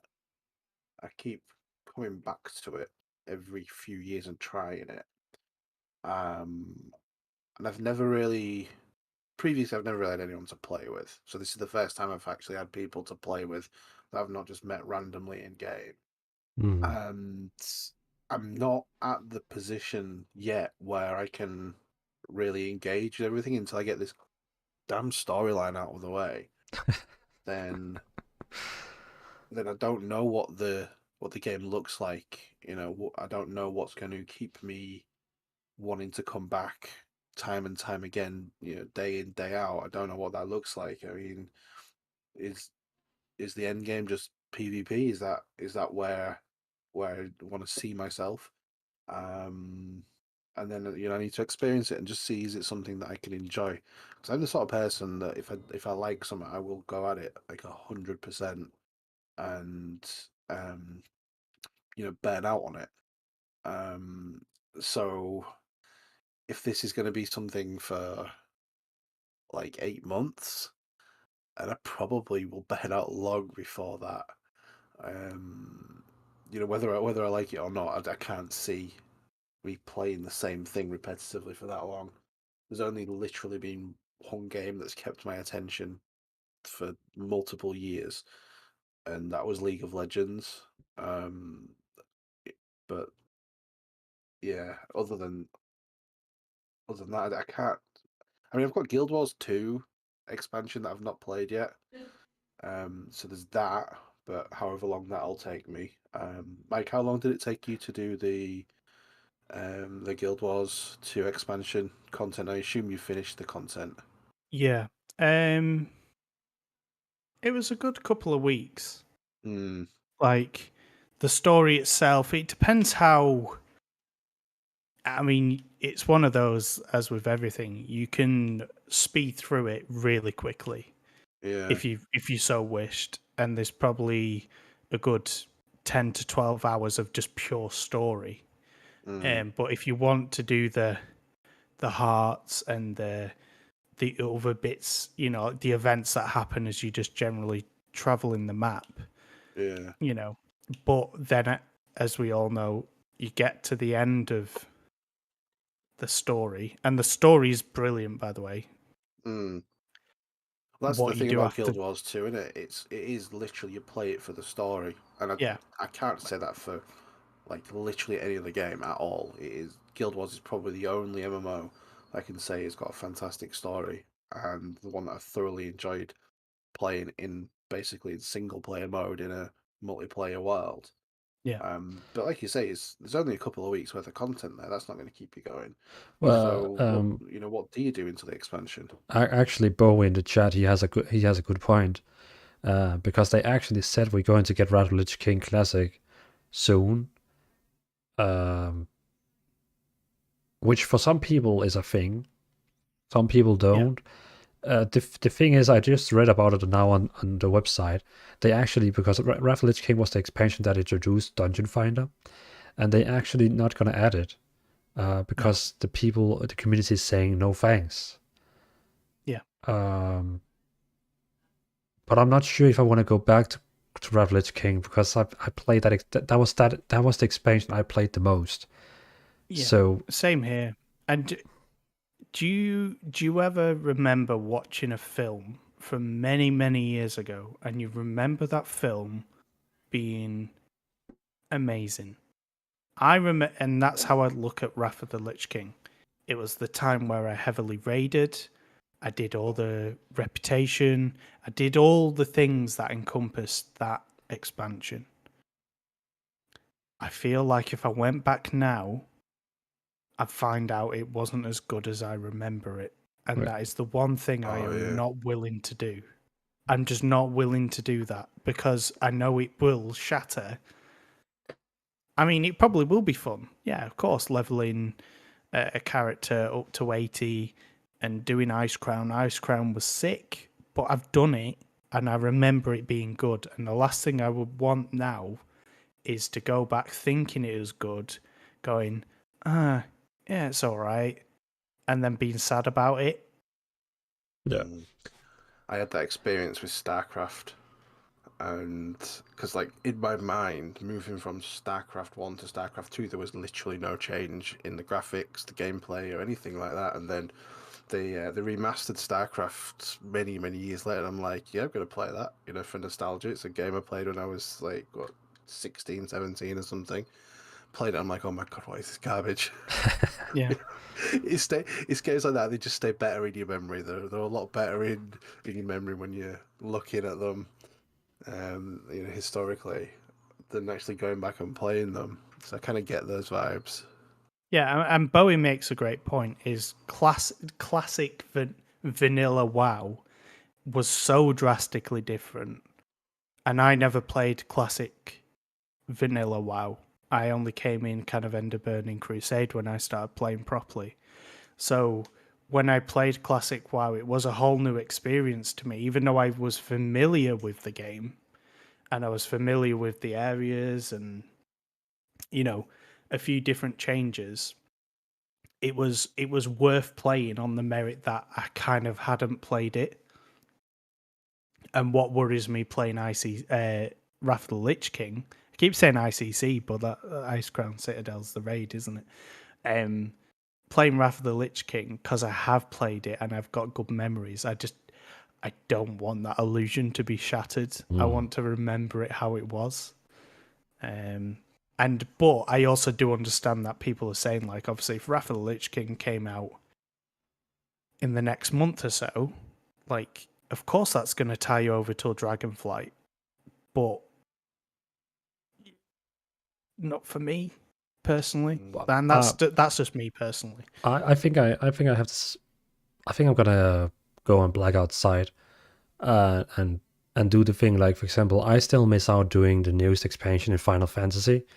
I could see potential for me to go and complete that one and, get the experience, try the new raids, finish it. And by the time I finish it, maybe the new expansion for WoW is around the corner and I can be like, yeah, awesome, I'm ready. And Blackout, he maybe go into Guild Wars and finish that. And you probably go to Zoo Tycoon and finish that. How did you know? I love those animals. No, you make a good point, though, because Final Fantasy is one that I have played a bit of, but not played, if that makes sense. Like, I've not actually done the main story quest for the beginning, never mind all the expansions, but... Yeah. I think I'd rather do overtime at my job than do Final Fantasy. Wow. Well, that's fair. I mean, and that's the thing, innit? It's yeah, what do you do? What do you do between now and I think it's different for everyone. Like, even right now, though, I've got World of Warcraft, but it's not, like, gripping me too much. I'll play it very, very casually indeed. I'm playing more, like, single-player stuff now, like the Vampire Survivors. I'll just see how many, like, hours I've put into that, because since you started playing it, since I saw you play it, like, a week ago, Mike, I must have... I can't even imagine. You probably put more hours than I have into it. I think I just saw it say 41 hours. Yeah, that's definitely more than I've done. Oh, where are we? 46.9 hours playtime on that one. It's fun. It's fun. But yeah, I mean, there's a lot of cool little single player games out there. There's Graveyard Keeper that I wanna have a look at. But Blackout, we have the potential of maybe in 1 or 2 months we're playing co-op beta. Oh well, yeah, that changes everything. I mean, I didn't want to bring that up because I don't want to rely on that as something. If that comes, then that is going to be hopefully the kind of forever game. But right now, realistically, we don't know if it's really going to come. I know that they've had recent updates in the Discord, but I mean, talk is cheap, isn't it? It's easy for a community manager to sit there and say something with no substance whatsoever, and things still not happen. So until we actually get something official, so we can see that downloadable, then I'm just gonna have to pretend that it's not happening. And I want it to happen. Don't get me wrong. I'm not hating on the game in any way, shape, or form, but it's just one of those things, like, sometimes games don't materialize, and that's just the reality of game development. Yeah. I feel like now going to whenever Dragonflight or Core Punk or both inevitably appear, it's a very strange time to try and get into any MMO. Like, and when you were talking there, Blackout, about it's not grips you, WoW maybe as much as you'd expect or have wanted is because you are literally when you're talking matter of fact, you're joining at the end of an expansion that wasn't particularly gripping. It wasn't good. It was a bit of a shit expansion. So, and because you don't have the nostalgia, like Dvalin, myself, people in chat, like you talk about Ice Crowns for me, and I can literally close my eyes and I can imagine how it was, the community of the guilds that I had back then. I think someone else mentioned it just in your chat, Dvalin, saying how the communities and guilds are very different now in WoW to how they used to be, because you were literally reliant on your guild. I remember, like, if someone didn't turn up for raid night, it threw the whole night into disarray because there wasn't we'll just quickly pick up another priest to help heal, or another tank to, do XYZ. Yeah. So like I've got that nostalgia in my head. So when I see a new expansion, it does excite me because there's always that nostalgia. Whereas for you, you've come in on possibly, arguably, the worst expansion to come out of the 8 that have been so far. Like it would make sense that you're not as like gripped, but at least with Dragonflight, if they are making all these drastic changes, you'll be playing it from quote unquote the beginning of a new chapter. Potentially. It might be a nice contrast then. But I just want to ask you two something then. Like, why do you hate me so much that you encourage me to play a game at the worst point in its entire game life? You bastards. Because if you don't know what hate is, you'll never know what love is.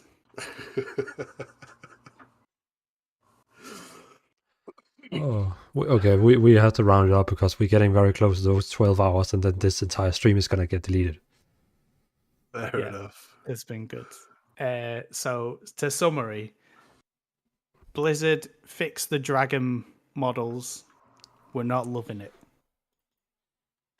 Give us a release date. Talk about PvP. And some game developer somewhere come up with an amazing MMO to keep us busy until Dragonflight. Thank you.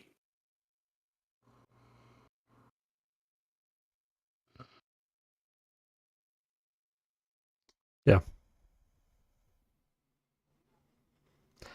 All right. Dvalin's really sad that it's not a goblin expansion.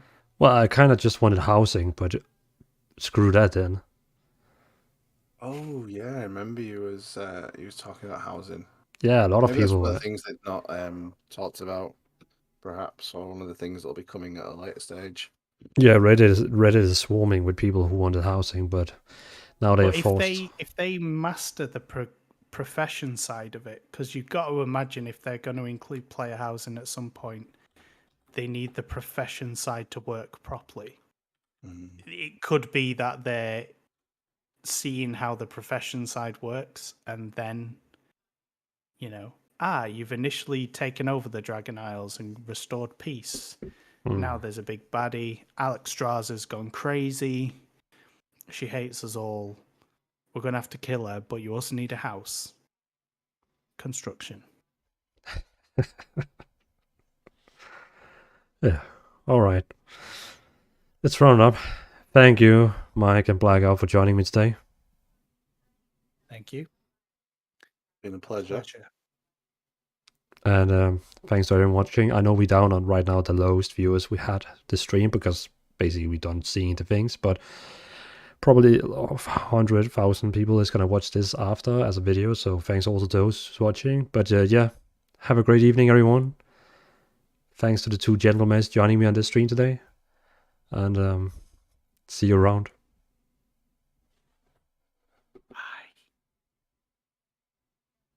Bye.